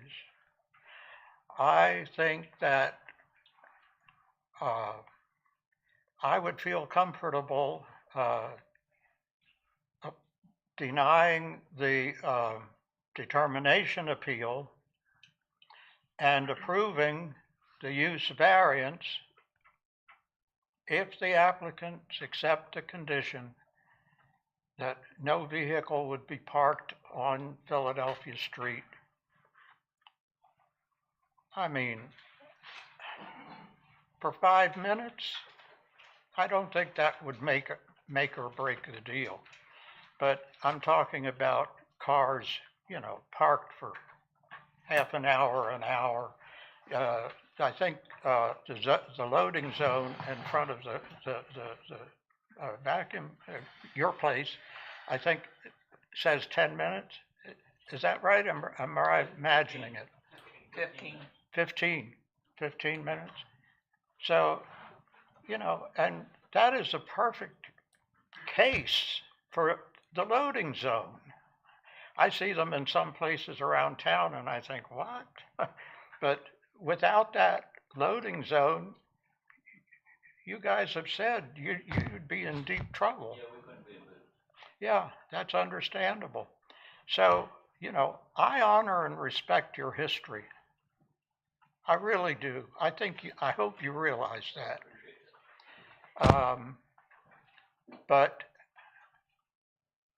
I meant what I said when I said next year is 2026, not 2024. I think we spent a little bit longer than we would have needed to trying to decide exactly what Jim Mayer did. He's dead. He's gone. And, you know, sometimes we, you know, if we lose something, we need to replace it with something. It may not be quite exactly the same. It may not be quite as good, but let's not let the perfect be the enemy of the good. I said enough. Lester, do you have anything else that you would like to? I just need just some information. So if we would deny this, this request here, that means that that after a year down the road, in 2028 or 2030, if these individuals would sell, if the plaintiff or the subject would sell this property to somebody else, so they would be able to set up a vehicle sales from that place? Well, not necessarily. I mean, if you deny saying that the use has changed and so it's no longer a non-conforming, you know, pre-existing continual use, that cuts that former use off. That's dead on the vine at that point. And so then moving forward, it would have to be a use that's compatible or one that gets approved by special exception or variance for that property. And so now, on the other hand, if you were to, you know, say that this appeal, that the zoning determination was wrong, and that it was a pre-existing non-conforming use, and then, you know, this gentleman down the road would go to sell it to another individual, they could do the exact same thing, keep using it as a service center, if the board would agree that's what the pre-existing non-conforming use is. Answer your question? Yep, thank you. Appreciate that.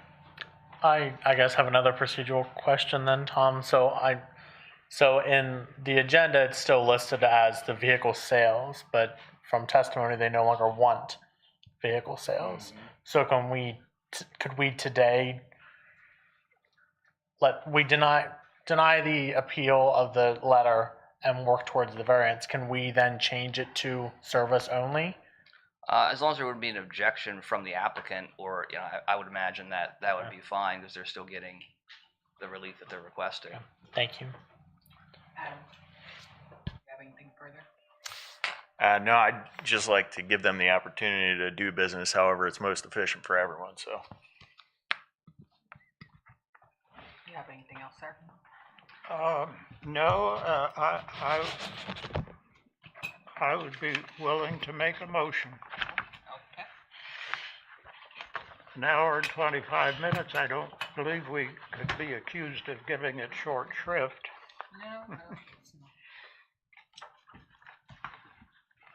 In the case of application number 20-2025Z-V regarding the property at 371 West Philadelphia Street, I move to deny the appeal to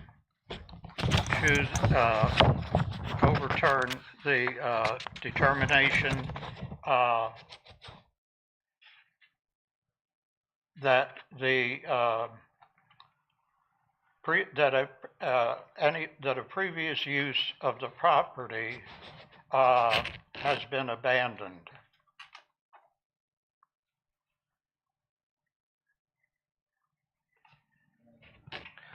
So I think I need clarification. I think the way this is framed is a little bit difficult to navigate, and so if I could, I would suggest if what Mr. Williams is trying to motion would be, I think, cleaner said to say, move to deny the appeal from the zoning determination of the city of York, but also move in the alternative to approve or grant the variance to allow motor vehicle repair in the property at 371 West Philadelphia Street, with the conditions that, and I'm assuming that is what you're going to say, with the conditions that no parking I sign. didn't know I could say it all. Yes, well, and in this instance, I think you could. Okay, So moved? so moved, so moved. Now, Yeah, we can put that on the record. So the exact section would be 1304.01 dash 4 or dot, excuse me, 06.002. Yeah. And so it was moved by Mr. Williams. Is there a second? And I'll second that. All that has been moved by Mr. Williams, and I'm not trying to repeat it, and second by Mr. Nugent. So we are calling for the, Can I just ask, just so we're clear, so we are moving to deny the appeal of the letter, but approve a variance to allow vehicle sales? Correct. Not vehicle sales, vehicle condition repair. of no Yeah. on-street parking. And that would include the variance for the required parking, off-street parking. In that ordinance, there's required, I think. Right. I mean, I think by the book that should have been called out in a separate request. But if the applicant's willing to take the risk of a potential appeal, then And They it don't doesn't need parking necessarily variance. need to be because they have a million They spots, have right? they have parking spaces, and once Right. they got the other lot behind them, they don't need a variance for parking because they have enough parking. right. So I think it's actually a non-issue. Now, so, do you accept or agree to the condition attached to the use variance? The condition being, you're talking about the 15-minute parking like the Miller's have? Putting up, What were you talking about? I didn't put that in because I frankly don't think anybody's going to be watching like a hawk. I think, if it gets to be a real problem, then people will notice it and complain. But I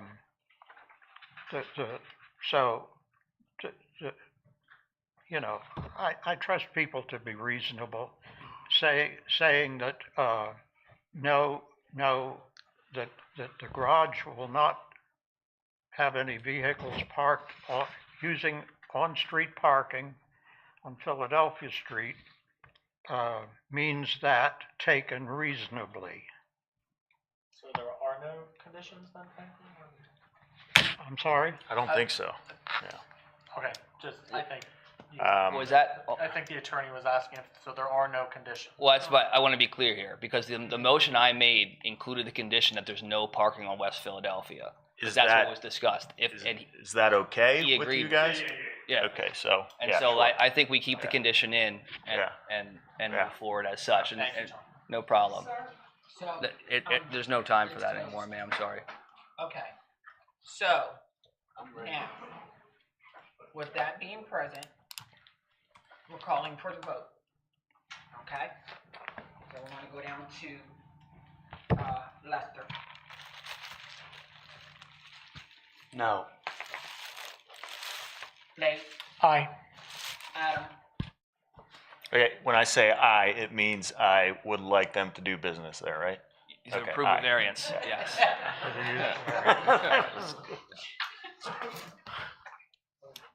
Your eye? Aye, yeah, Okay. yeah. Franklin? Aye.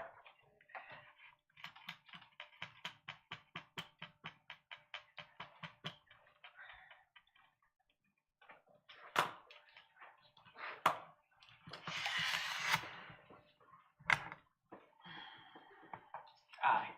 Okay. Uh, Like you were breaking a typo. All right, well, with that I said, wasn't. I'd just like to put up a sign that says, "Be a good neighbor." Can we do that? Everybody just be a good neighbor? Yeah, All yeah. right. all right, well, thank you for coming out. I'll handle that Thank you, kid first everyone. case. Appreciate We that. appreciate you and we appreciate your patience. Can we take a recess? Yes. We're gonna take a. We're gonna take a short recess. We'll be right back. 5 minutes. Oh, yeah, I was like, I'll head over. Sorry I missed you. Good luck with you. Good luck with your. What's that? I said, everyone's gonna be long. No, they should be back. I looked at them earlier. We gotta keep Franklin from going back down memory lane. Well, see, this is my little advice. I mean, you're the chair. You look out. You know what I mean? Michael Smith? Miller, Michael Miller, that's what I thought. And who's your mom? Rose. Rose, okay. She was Rose Guerrero, and then she married. Yeah, well, see, the problem is there's like 50 There's 5 roses. roses. Yeah, at least. yeah. And her So, gen- hey, how you doing? and her Nice to see you. generation. You run for city council. Oh my gosh, 96, I think, something like that. Yeah, I remember you. Yeah, yep. It's crazy because it's a small world. I always heard stories of you, and I'm glad I got to see you now. Yeah, absolutely. Yeah, but I'll say something. I wasn't like, No, no. Like when you said. I Yeah, swear, oh, yeah. yeah. How Oh, about yeah. it? I was ready to come on. You can totally do that too. Okay. Yeah, 100%. Yeah, 100%. Oh, yeah. We're just thank you for always providing clarity on what Yeah. actually That's the gig. Yeah, that's what I do. That's no problem, Blade. I'm happy to. Yeah, I'm happy to. No. Yeah, it's always get a little crazy sometimes. Yeah, these next 3 aren't too bad.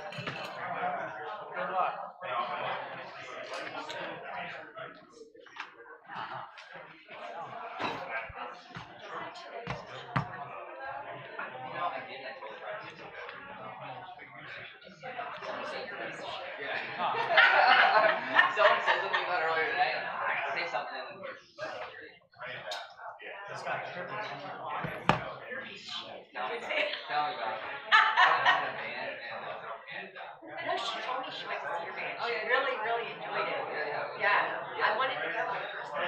Crazy. Friday, October 24th, we're planning to get for us right downtown. So, Friday.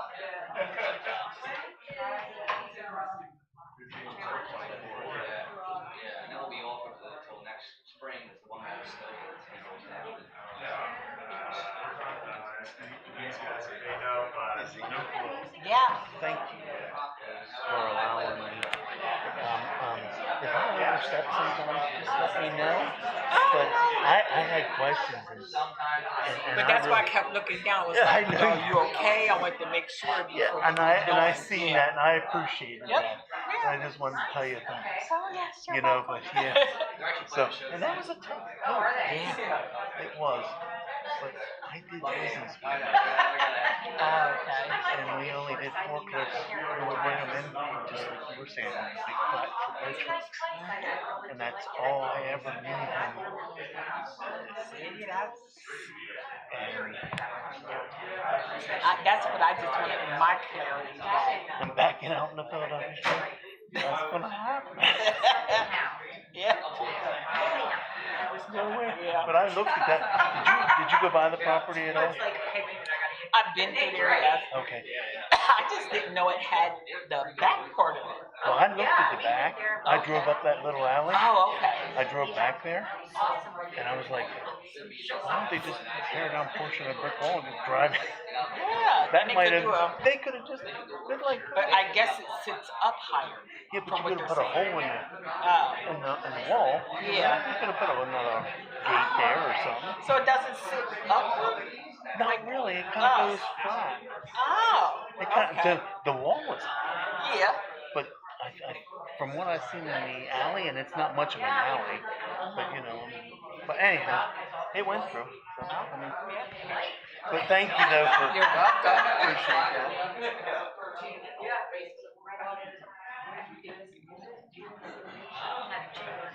I have children, and my children are grown. We don't have to take them down there. But not my son, not yet.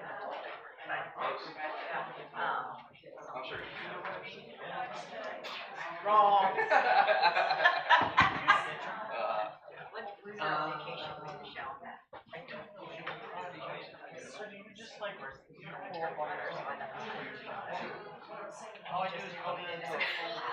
Because I guess you didn't like it. Yeah, it's a shocker. Yeah. Now, he's a wrestler, so, yeah, he parties. Well, I should start to see it, but what I was going to do. Oh, yeah. Oh, God.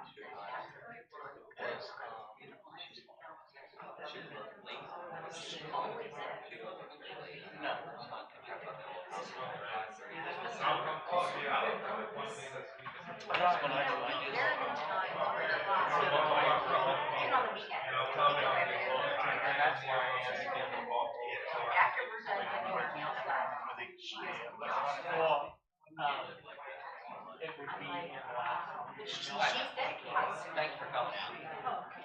Yeah, sorry. Because once I saw your When is the meeting for RDA? see, I don't have it. Does anyone know when is the meeting for RDA? I'm sure you can look it up though on the York County website. If you go on, dates and minutes are online. So I check it calendar on there. So you can look down and see if it's on the calendar. Oh, Yeah, no problem. Appreciate you coming out tonight.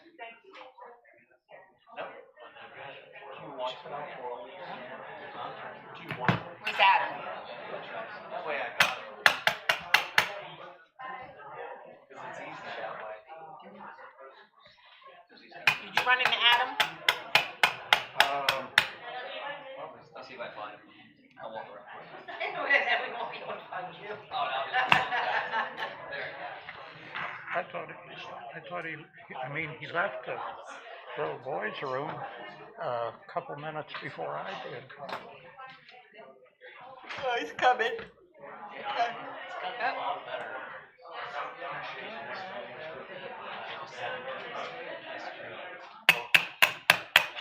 Back in session.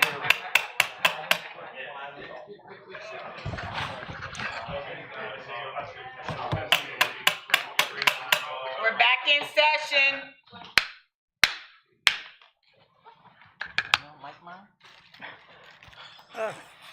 We could have played a duet.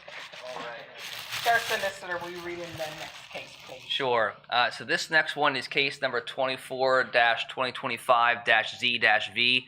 The applicant for this is Rosa Tavera of 229 Kurtz Avenue, York, PA 17401. The owner of the subject property is Fabulous Properties LLC of 630 Butter Road, Dover, PA 17315. The subject property is located at 51 Hamilton Avenue in York, PA, which is located in the, and now actually I'm going to cut Monty really quick, and I apologize. In the application, it said this is in UN2, but then in the variance review, it said it's in the RS2. Is this UN2 or RS2? I just want to be clear. 1 second.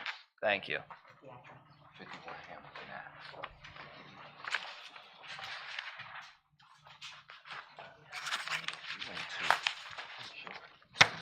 Gets cold in there. It's freezing. What's me over there?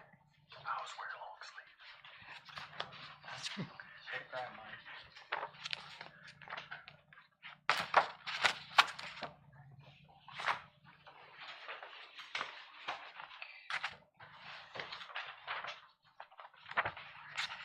RS2. Thank you. That's what I thought. So the property is in the RS2 zoning district of the city of York. The applicant seeks two variances. The first is variance relief to operate a day spa as defined in section 1304.01-4.08.004 for the subject property. The second is variance relief from the required off-street parking spaces from section 1304.01-4.08.001D for the subject property to allow less than those required parking spaces as the ordinance states. The application was reviewed by the planning staff of the city of York, and the planning staff recommends denial of the variances. The planning commission met on September 8th, 2025, and unanimously voted to approve the variances.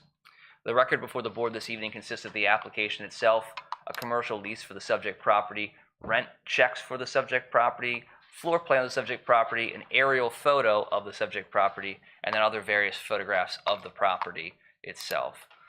Ms. Jenkins. Hi. Hi. If you could state your name and please spell your last name. My name is Rosa. My last name is Taveras, Taberas. Thank you. And if you want to go ahead and state your case. All right. Pero en español. Give me 1 second.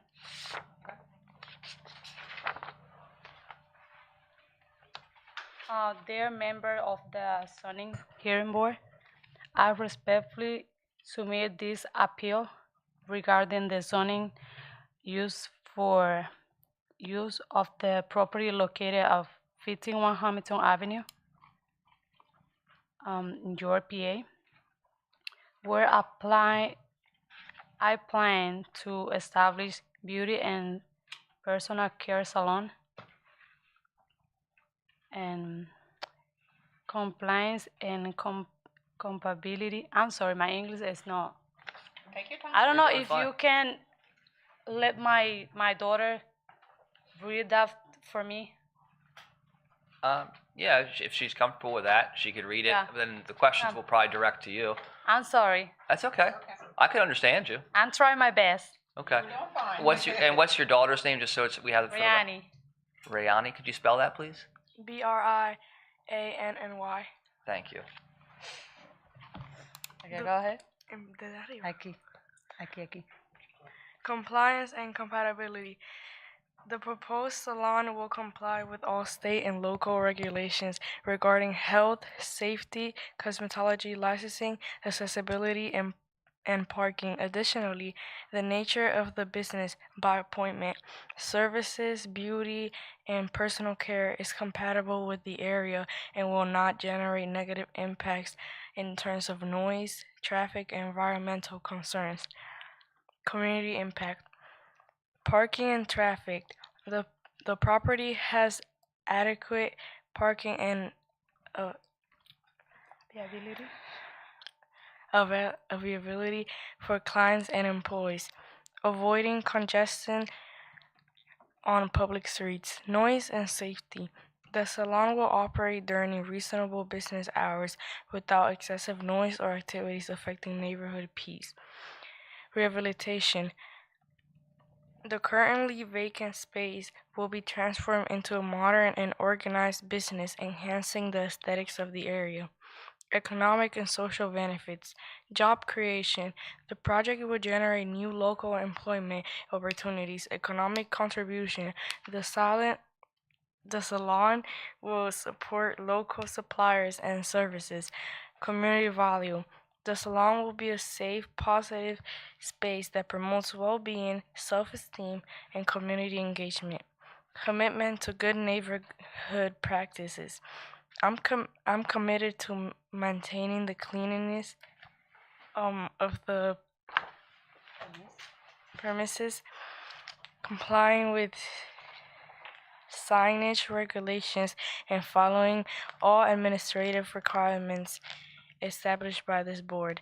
For all these reasons, I respectfully request that the zoning hearing board reconsider and approve the use of this property for the operation of a beauty salon at 51 Hamilton Avenue, York, PA. Thank you for your time and consideration. Madam Chair? Madam Chair? I don't know if my memory is correct or not, but I believe they came in after the swearing in. Is that correct? Were they sworn in? Did you swear in, miss? Did you raise your hand and swear? Anybody ask me about it? Okay, would you mind swearing her? No. You missed it, Thank yeah. you. Good call. I said the truth anyways. And are any of the other ladies that are with you, are they going to be testifying at all? Yes. Okay. Then I Okay. need you to stand as well. If you could raise your dominant hand. Left or right, thank you. Do you solemnly swear to tell the truth, the whole truth, so help you? If so, please respond by saying I do. Yes, I do. Okay, please show both persons have been sworn in. Okay. All right, board, any questions? Questions for the applicant? Yes. Anybody? Yes. So regarding parking, so you do have sufficient parking, or? We have 8 parking lines, and we only gonna work from appointments. Okay. Nancy, do you know how many they need? So I'm looking at this, I'm actually looking at Google Earth right now. How many employees are you going to have? We're gonna have 3. 3, so it requires 1.5 parking, off-street parking spaces. So that's 5, right? Don't look at me. So I think that's 5.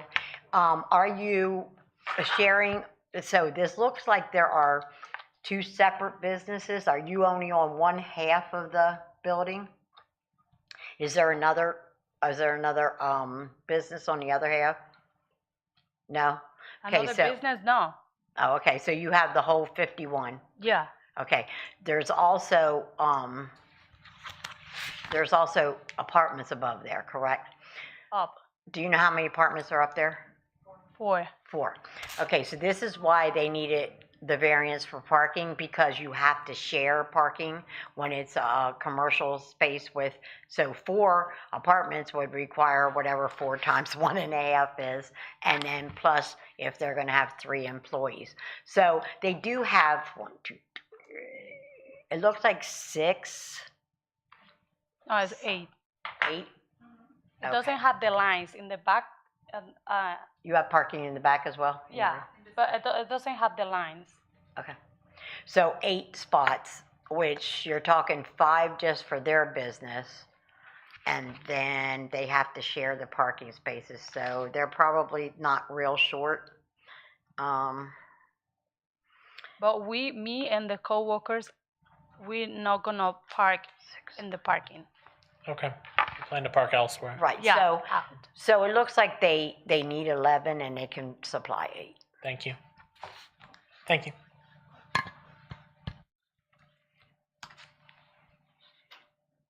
So have you already started doing work as far as, What you say again? have you already started doing work to convert this over to a salon? We are working. We are waiting for you approve, because we need the zoning approved first, and then we're gonna continue to put the air conditioner and extractor and stuff like that. And you have to do all that before state board comes in, correct? Of course. Okay. Yes. I'm sorry. I just want to help her a little bit because I'm sorry. Can you just please state your name and spell it for the record? Of course, Catherine, Kathere, Melendez, Melen, Nancy, EDMZ, Melendez. Thank you. I just want to help her because I think she didn't understand the questions what you guys asking to her, and like I can understand, and I'm gonna working with her if you guys approve. I just need to she be clear which one was those questions that you asking about the parking. It's for apartment in the second and the third floor, but they just have one parking permit by his lease. So the 4 apartments just have one parking by the landlord. They just have to use one. So the other 4 is for the commercial local. So now we got 4. And the other thing is she asking you, and I'm gonna translate it for her in Spanish if you permit me, if we start working to do the remolation, like the walls, yes, but we don't work yet because of course we have to be approved by the state board. So we just start, and when we know about the zoning, we just stop. So we like kind of in the middle, if you saw the pictures. So we start to make the divisions about for the facials room or the nails, but we just stop everything, the plumbing and everything, after you guys decide. But we be close 2 months and a half, pay rent and everything, until you guys decide.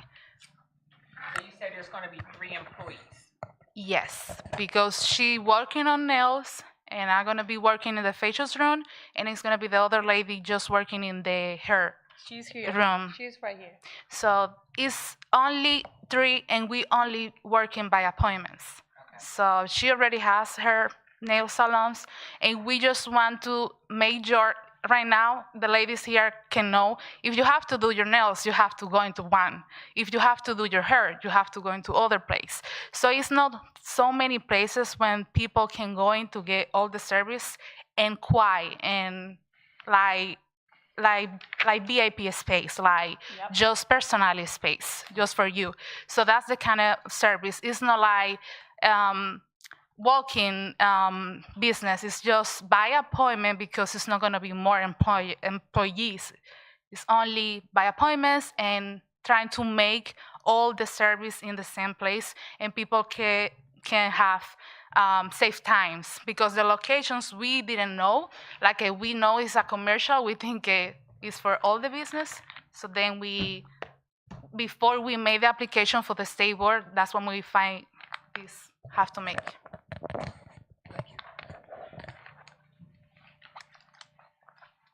Other questions?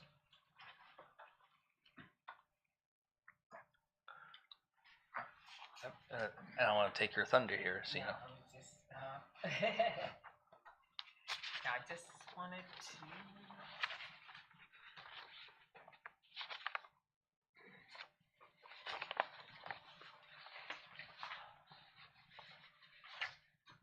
So as you said that the whole first floor is yours, so looking at the entrance and exit, that's both facing the same way? No. Looks like one door is next to the other. Yeah, but in the first one is the main door for the business. The second door is the door for going to the stairs, to going up, and then it's another size door when you can, it's gonna be the exit door backing inside the building, but it's not gonna be the primary door. The primary door is just gonna be the one where is the first door in the pictures, I think. So the second doors, like the people in the second or third floor, they don't have to go inside to the same, because like if we trying to be like, facials and stuff like that, it can be have people inside of the business and then they go up. No, it's 2 different doors, 2 separate. Even the second door, when you're going in, is another door, secondary door, and you going, is that door is not going to be the first main enter. It's just the emergency door. So we got the separate first door, and then for the sides, the other door that you see is 2 pictures. So the other door is when the people who live in the second and third floor going in, but for going inside the building is another secondary door, and we use it for the emergency door. Okay. I just wanted to make sure that, because with the 2 doors side by side like that, if they were both your primary door to go into your salon, state board would not have approved. Yeah, of course. Mm-hmm. Right. Any other questions on the board? Okay. Is there anyone else in the gallery that has anything to offer for this case? Okay.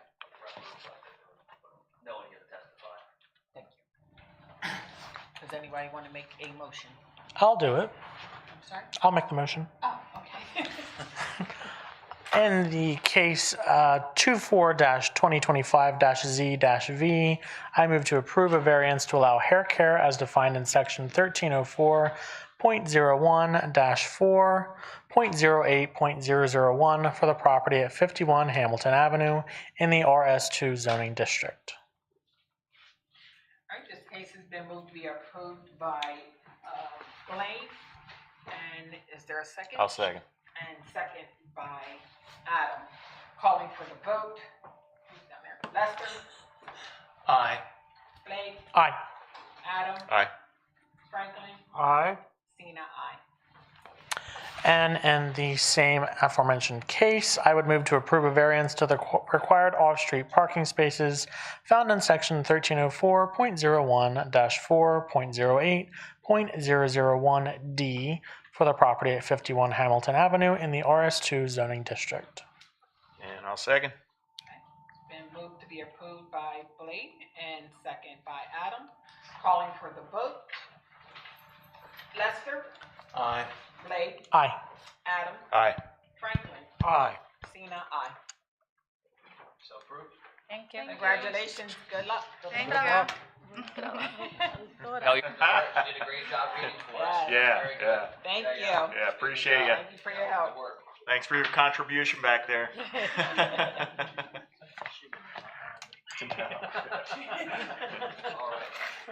Not feeling it. All right. Sir Solicitor, could you please read in our next, and is this our final case? Yeah, there's one more after this. We're getting there. Oh, our next case. All right. This is case number 25-2025-Z-V. Or excuse me, -Z-SE-V. And this is for 204 South Albemarle Street, York, PA 17403. The applicant is Joel Jackson of 1200 Taxville Road, York, PA 17408. The owner is also Mr. Jackson. Excuse me. The subject property is located at 204 South Albemarle Street, York, PA 17403, which is located in the RS2 Single Family Attached Residential Conservation District of the City of York. The applicant is seeking 3 variances and a special exception. And I just wanted to clarify something before I read the variances and special exceptions, sir, because I saw that in the variance review there was 2 variances and a special exception, but on the agenda there was 3. Do you know? Are you seeking 3 variances and a special exception off the top of your head? I can read them to you, then you can tell me. How about that? Go ahead. All right. So the first variance that I have is requesting approval of a variance from the definition of multifamily conversion from a different use as defined in section 1304.01-1.02.002A for the subject property. The second is a dimensional variance. This is the one I'm not sure. Is a dimensional variance from multifamily conversion from a different use from the section 1304.01-1.02.002 to allow conversion from a single-family home into a 2-unit property. The third variance is a variance to waive the special exception requirement. The property must have been vacant for 2 years. And the last is a special exception to allow a multifamily conversion from a different use in the RS2 zoning district pursuant to 1304.1.1.02.002 for the subject property. And I'll finish my spiel and then I'll come back to you. The application was reviewed by the planning staff of the City of York. The planning staff recommended denial of the variances, but it recommended approval of the special exception if the board grants the variances. The Planning Commission met on September 8th, 2025, and they unanimously voted to approve the variances and special exception. And lastly, the record before the board this evening consists of the application itself, the deed of the subject property, floor plans, and photographs of the subject property. So with that said, sir, do you follow what I was asking there, or is that what you're looking for? Well, I'll say it like this. I need your name. Oh, yeah, Joel Jackson, 1200 Taxville Road, 17408. Thank you. Got that? Go ahead, Mr. Jackson. York City set those 4 variances and special exceptions. I was red tagged, and I figured that all of these variants were needed for the 2-unit that I'm asking. Mhm. So I didn't ask for all these things, but I was proving to the planning commission and to the zoning board the history of the property and so on. Does that help clarify? So it is, and the city didn't do anything wrong here. I just was making sure that we were capturing what you needed on the agenda, and maybe Nancy can help us out. So I'm doing the research on my laptop over here. So it seems to me as if he does not need the, not sure which one. Bi-dimensional, I would think. So let me ask you a question, Mr. Jackson. Has the property, it's been lived in? I mean, there's people in there now, right? Yes. Okay. So it would have to be the, I'm sorry, I'm just playing catch up here on this one. Because if I look back on my planning commission one, it was, we did the variance for the definition, the dimensional, the waiver for the, that it's been, not been vacant for 2 years, and the actual special exception. Yeah. So the 3 variances are definitional, dimensional, and the variance to waive the special exception provision that it's not been vacant for 2 years, and then the actual special exception. Thank you, Nancy, and I agree with that, and I think that's all right, sir. And I don't mean to freak you out with any of that. I just want to make sure that we're giving you what you want and everything's clear on the record, Right. which is all right. I'm trying to do You'll here. understand as I get started. Right. So you go ahead with your case, sir. Purchased the property in, hold on one second, here it is. August of '08, and I think you have copies in all your packets. So for 17 years, it's been a 2-unit. And I just find out this, when I purchased it, to invest in the city, by the way, because I've been in York 33 years, and got to a point, hey, I want to invest in property, and I have another one in the city too, down the street, 383. So that's aside, that one's fine, but just the deed is there. Wanted to show you that, and the parking, it has 1.5 and 1.5 in the back because you require that. I just wanted to go on the Google Earth, so that covers that issue. Which there's, it's 1.5 and 1.5. There's a shed there, but that could be moved. But of course, there's the picture of it, 204 South Albemarle, if you all know that area. There's a park down the street. So wanted to get that out of the way. And also, always had 2 gas meters and 2 electric meters. So, I don't, when I got the property, I assumed the title company, 2-unit, and then I'm researching that on a side note. But anyway, here's another picture of the property. And by the way, there was no modifications or any construction.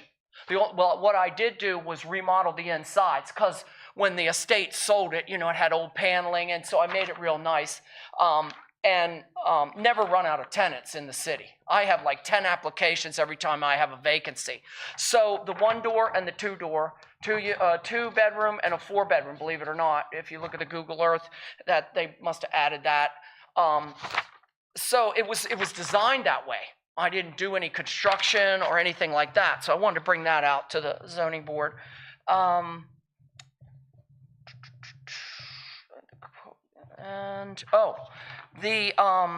The planning, the floor plan and the site plan, which you all have, and it shows the 2 parking pads, and then it shows the interior for the floor plan for the first floor and for the second floor. And I think you all have that in the packets, just to show you that, because they asked for that in the application.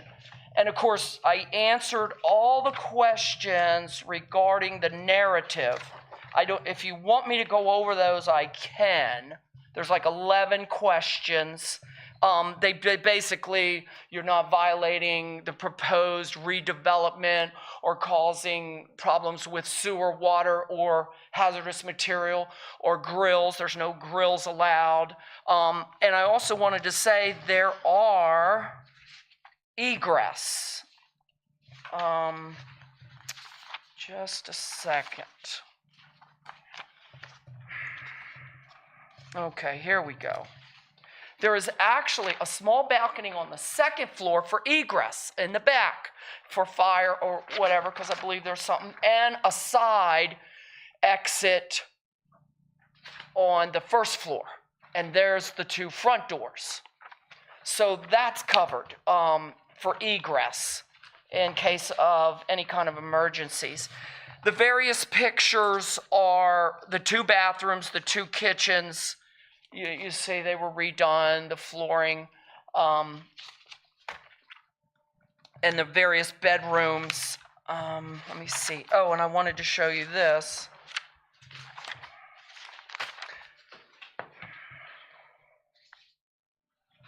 There's 2 cars on the one parking pad on the Google Earth right there. And the other one was with the shed area. Right here. You can see the little shed in the back, and there's improved surface there. It's not gravel or stone. So there's your parking. And another thing, the property licensed. I've had to do this every 2 years. You know how it is in the city for residential, RS2, I think it is. This is dated 09, and it says 2 units on it. And you have copies of it in your packet. So since 08, you know, off year, on year, they give you the renewal, tenant occupied license, then they walk through. You know how that goes. So I know QDOT had it for a couple years, and the fire company had it. This was, I think, when the fire company had it. So, and the fee's gone up a little bit, but anyway, that is in your packet for exhibits also. Here's a side view of the front porch, just to show you.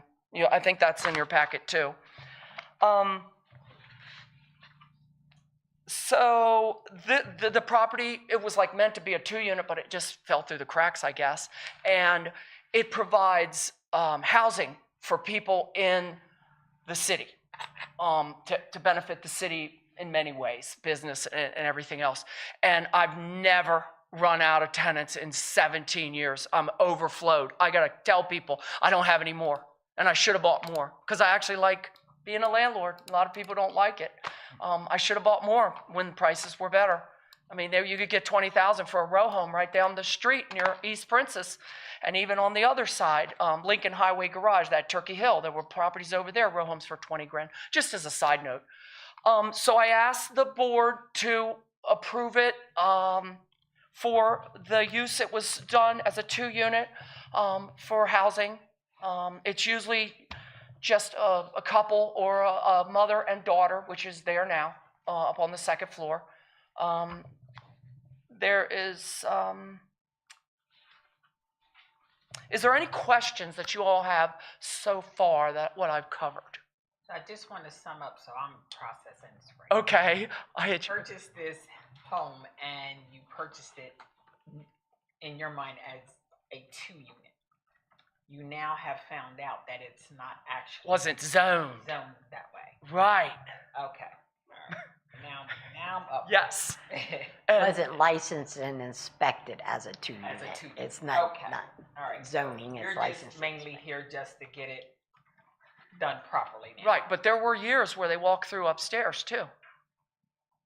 They inspected it as a 2-unit, and then QDOT did it, and there was a lot of times, and this last time when they gave me notice was they walked through them again. So I was just assuming that it was fine, because you have to pay the 2 fees, Right. and then the one down I'd have on 383. I have to get that inspected, but that's just a 1-unit semi-detached. So, yeah, that's the story. Any other questions up here? Yeah. So currently, and this question is for staff, is it currently licensed as a 2-unit? No, that's what he's saying. And so it's not, but in like, not this year, but in 2004 or 2003, was it licensed as a 2-unit? Did they pay the fees? The fees wasn't licensed.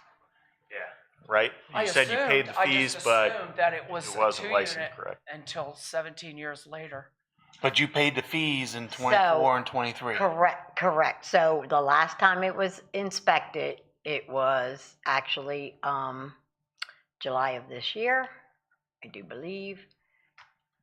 Application was completed January, but then it went down through to July. It is number of units listed in our system as 1. So it was only licensed as 1 Correct. for all these years, except for what we see here in 2009 where it was listed for 2.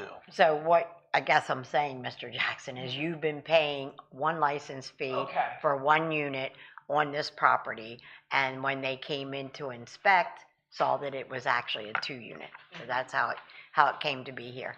Okay. Thank you, Nancy. And, Thank you. you know, I Appreciate lived that. in the property for 4 years, so that might have had something to do with a little bit of the confusion. And now I live out in West York, and just utilized that vacancy. So, yeah, now we know the complete story, and I understand what she's saying. Blade, did you have any questions? No, thank you. You have any questions? No. You have any? I just want to say in my 23 years, I don't think I've encountered an applicant who was so enthusiastic and seemed to almost be happy that the city put him through this. This is my life. This is all I do. I'm kind of retired, believe it or not, and this is my passion, believe it or not. And it's very important because I know the parameters involved. If it other ways, goes the other way. Is there anyone in the gallery that has anything or any input on this case? Okay. Does anybody want to make a motion? Yes, in case number 25-2025-Z-SE-B regarding the property at 204 South Albemarle Street. I move to approve the variance to the definition of multifamily conversion from a different use as defined in section 1304.01-1.02.002A.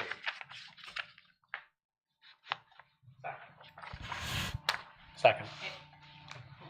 Blade, sorry. It has been moved to be approved by Franklin and second by Blade, and we will call for the vote. Lester? Aye. Blade? Aye. Adam? Aye. Franklin? Aye. Zena, aye. In the same case, I move to approve a dimensional variance for multifamily conversion from a different use found in section 1304.01-1.02.002 to include conversion of a single-family home into 2 units. Second. It has been moved by Franklin, second by Adam, calling for the vote. Lester? Aye. Blade? Aye. Adam? Aye. Franklin? Aye. Zena, aye. I move to approve a variance to waive the special exception provision that the property at 204 South Albemarle Street must have been vacant for 2 years. I am not going to read all that citation again. That's okay. I'll second.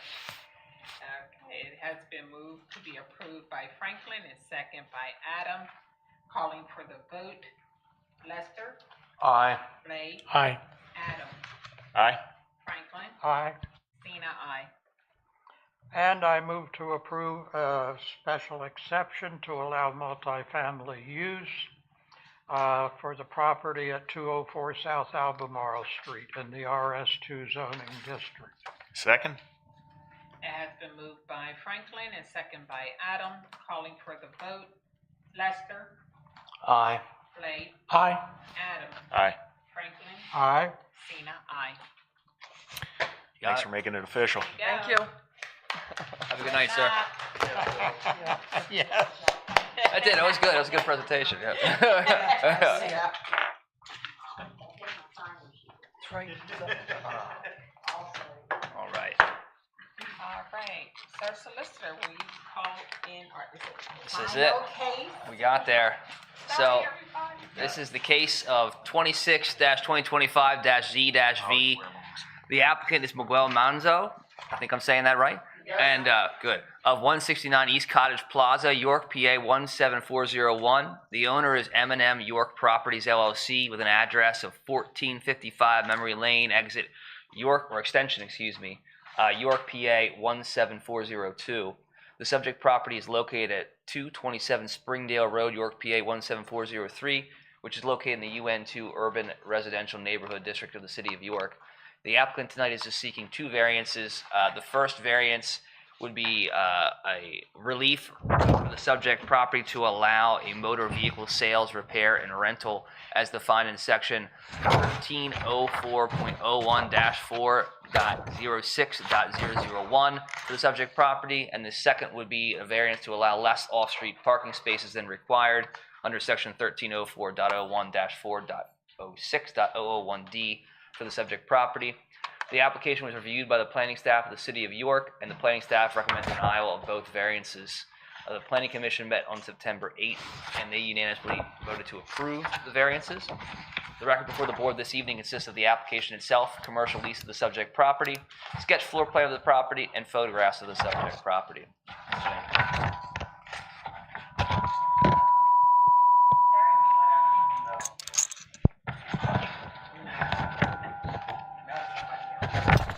Oh, that's me. Sorry. I need to state your name, spell your last name. And My name is Miguel Manso, and I'm gonna have my daughter to interpret me. That's okay. Sometimes I get stuck in the English, so I give permission to her to talk for me. That's fine. Good evening or night, whichever one's more fitting. My name is Ruby Garcia Manzo, and I am Miguel's daughter. Thank you for taking the time to hear us out today. I am here on behalf of my father and my family as we take on this next step of launching our second business in the City of York, a dream that my father has had for a long time and as long as I can remember. This is just not another auto shop repair, it's also a family legacy in the making. He's fixed neighbors' cars, helped families, and done it all with integrity and pride. Now we're hoping to root the same spirit in a formal business that serves York City in the right way with respect, care, and dignity. We're asking for approval to operate a small, local, family-friendly auto shop. All repairs will be done indoors without any type of disruptances to the neighbors or the community at large. We're asking to also see this as more than just a permit, but a chance to build something that uplifts our family and contributes to this community. We're not a franchise, we're not a chain, we're neighbors, and we want to grow our roots here and continue establishing them. My dad has been in this community for over 20 years. I am 28 years old, so that means that my dad was Like 30 years. 30 years-ish. And we just want to have the opportunity to grow and continue serving our neighbors in a way where we can also have some type of revenue for ourselves, but in a way that is just not a regular job, but also something that gets to be passed on through generations, whether it's the knowledge or the business itself. So yes, I am open to any questions, concerns, or comments. My first comment is this is directly across Queen Street from my home, so we will be neighbors should this go through. Well, we'll be there for your service if we also get approved. Mr. Manzo, there was one, I'm not sure, I don't think, Mr. Fell, I don't think he was right next door to this property, but he was at the Planning Commission and he expressed several concerns about an automotive repair.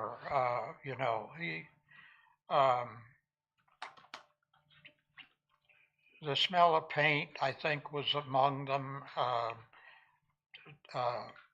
He said he was concerned that there might be tow trucks bringing in vehicles frequently, and do you anticipate, do you think, will you try to be a good neighbor in this mixed neighborhood? I don't want to cause nobody problems. I just want to, like, any cars bring to the garage, bring inside. Or I'm pretty much inside because the cars I have outside right now, I want to keep it in there. I don't want to have like cars broken down or with no engine outside. As soon as I get a car inside, I want to keep it inside and fix it and take it away and just go with the next one. Or I mean, I don't want to cause nobody problems. I just want like work inside and that's it. I know you spoke about that on your own. Yes. Not just an answer to a question at the planning commission. So, you know, I think being a good neighbor and a little bit of neighborly concern would solve a lot of our problems. Mr. Miller. Sure, if you want to step to the mic and please state your name and spell your last name for us. I'm Michael Miller, Miller. I own 227 Springdale Avenue. I just want to give you a little bit of history about the property. Before these guys are trying to do what they do, it was a full-fledged construction company. Trucks, trailers, heavy equipment, trash, contractors, employees, customers. Everything involved with construction. So what they're doing is a lot quieter and a lot more down to earth. Like he said, he doesn't want to bother anybody or do anything. He just wants to run his business. Also, for the parking variance, I think that we have a little disagreement. What I saw from the state is it requires 5 parking spaces. They're saying that we need a parking variance to park on the street. We don't intend to park on the street at all or use anything on the street. Well, you can comment in a minute, Nancy. Yeah, we could comment on, Mr. McMillan left again, so. Well, you finish your spiel and then she'll have a chance to speak. Kind of with the other garage, there is no parking signs in front of the entrance, so there is no parking allowed in front of it, so there is no blocking of the access. And there is 2 access points. You can pull completely through the garage to the avenue. I forget the avenue's name, but you can go right or left either way, but you can pull through the complete building. So, is that Hart? I think so. Right there. You should know, Adam. Well, on our side of the street, it's Hart. You never know what happens when it's avenue over on the other side. It's street on our side. So yeah, I don't know. I just want to tell you a little bit of history. So thank you for that. Appreciate it. Would the city like to make a few comments? So, Mr. Miller, it has nothing to do with on-street parking because in an automotive shop, you have to keep everything contained on your property. Where they need the parking variances, they do not have enough parking for motor vehicles, is parking one off-street parking space, off-street, not on the street.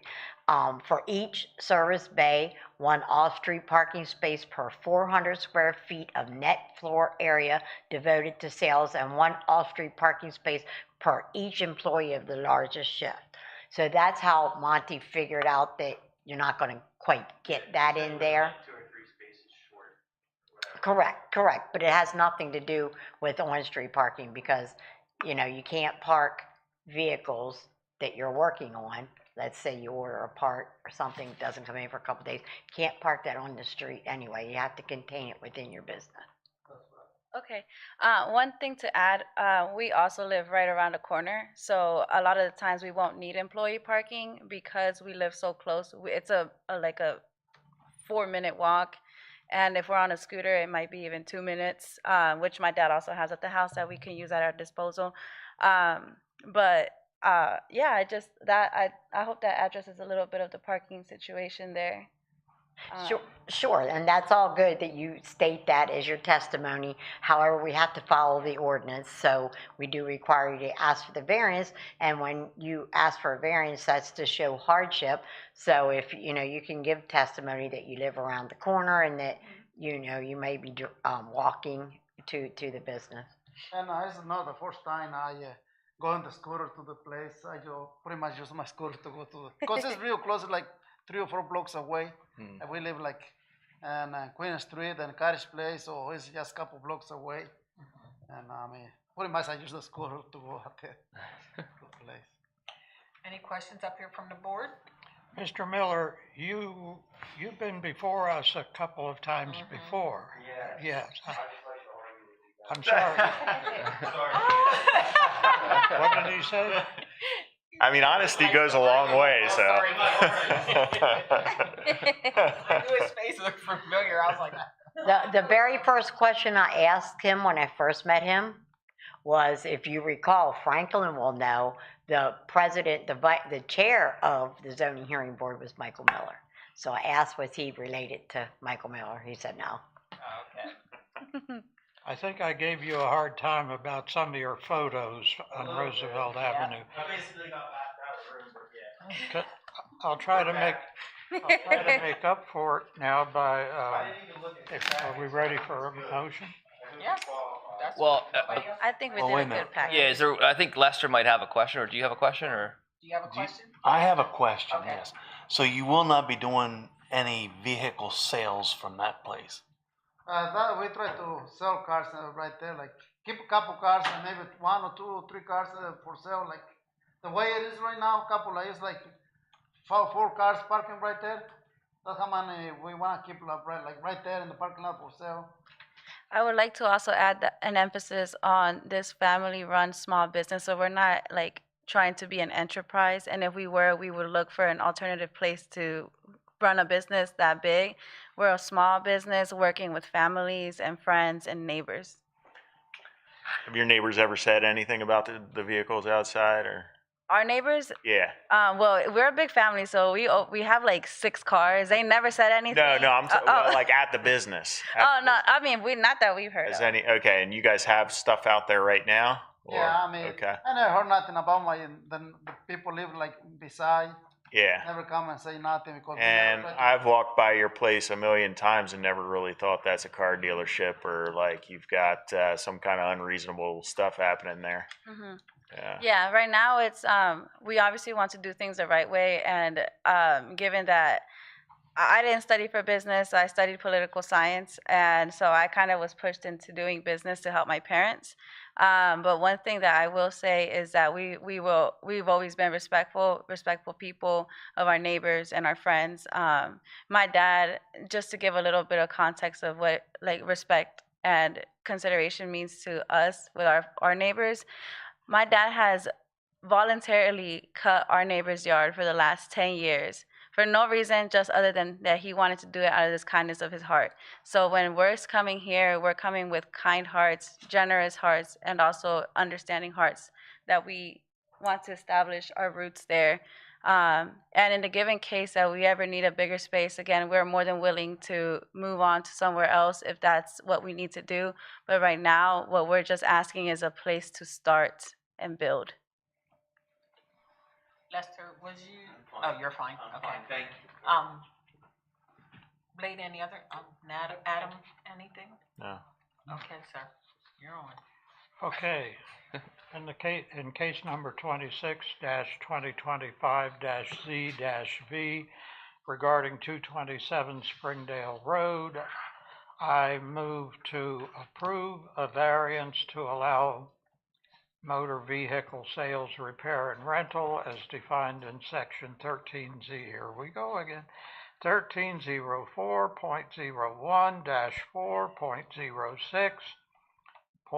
1304.01-4.06.001. Second. It was moved to be approved by Franklin and second by Blade. Calling for the vote. Lester? Aye. Blade? Aye. Franklin? Sorry, I missed Adam. Aye. Adam? Aye. Cena, aye. It's been an evening. Also in the case of case 26-2025, regarding 227 Springdale Road, I move to approve a variance to the required off-street parking spaces found in section 1304.01-4.06.001, parenthesis D. Second. Okay, it's been moved to be approved by Franklin, second by Blade. Calling for the vote. Lester, Aye. Blade, Aye. Adam, Aye. Franklin, Aye. and Cena, aye. Thank you very much. Thank you very much. Appreciate you guys. Thank you. Thanks. Mr. Miller, we'll see you again, I guess. Yeah, Mr. Miller, we'll see you again. Ms. Jenkins, we adjourn. Oh, sorry, we're adjourned. No better way to spend 3 hours. Yeah. I was hoping to get out here by 10, so we had to get out. Hey, and I heard it click, click, click. You gotta worry about it. Yes, we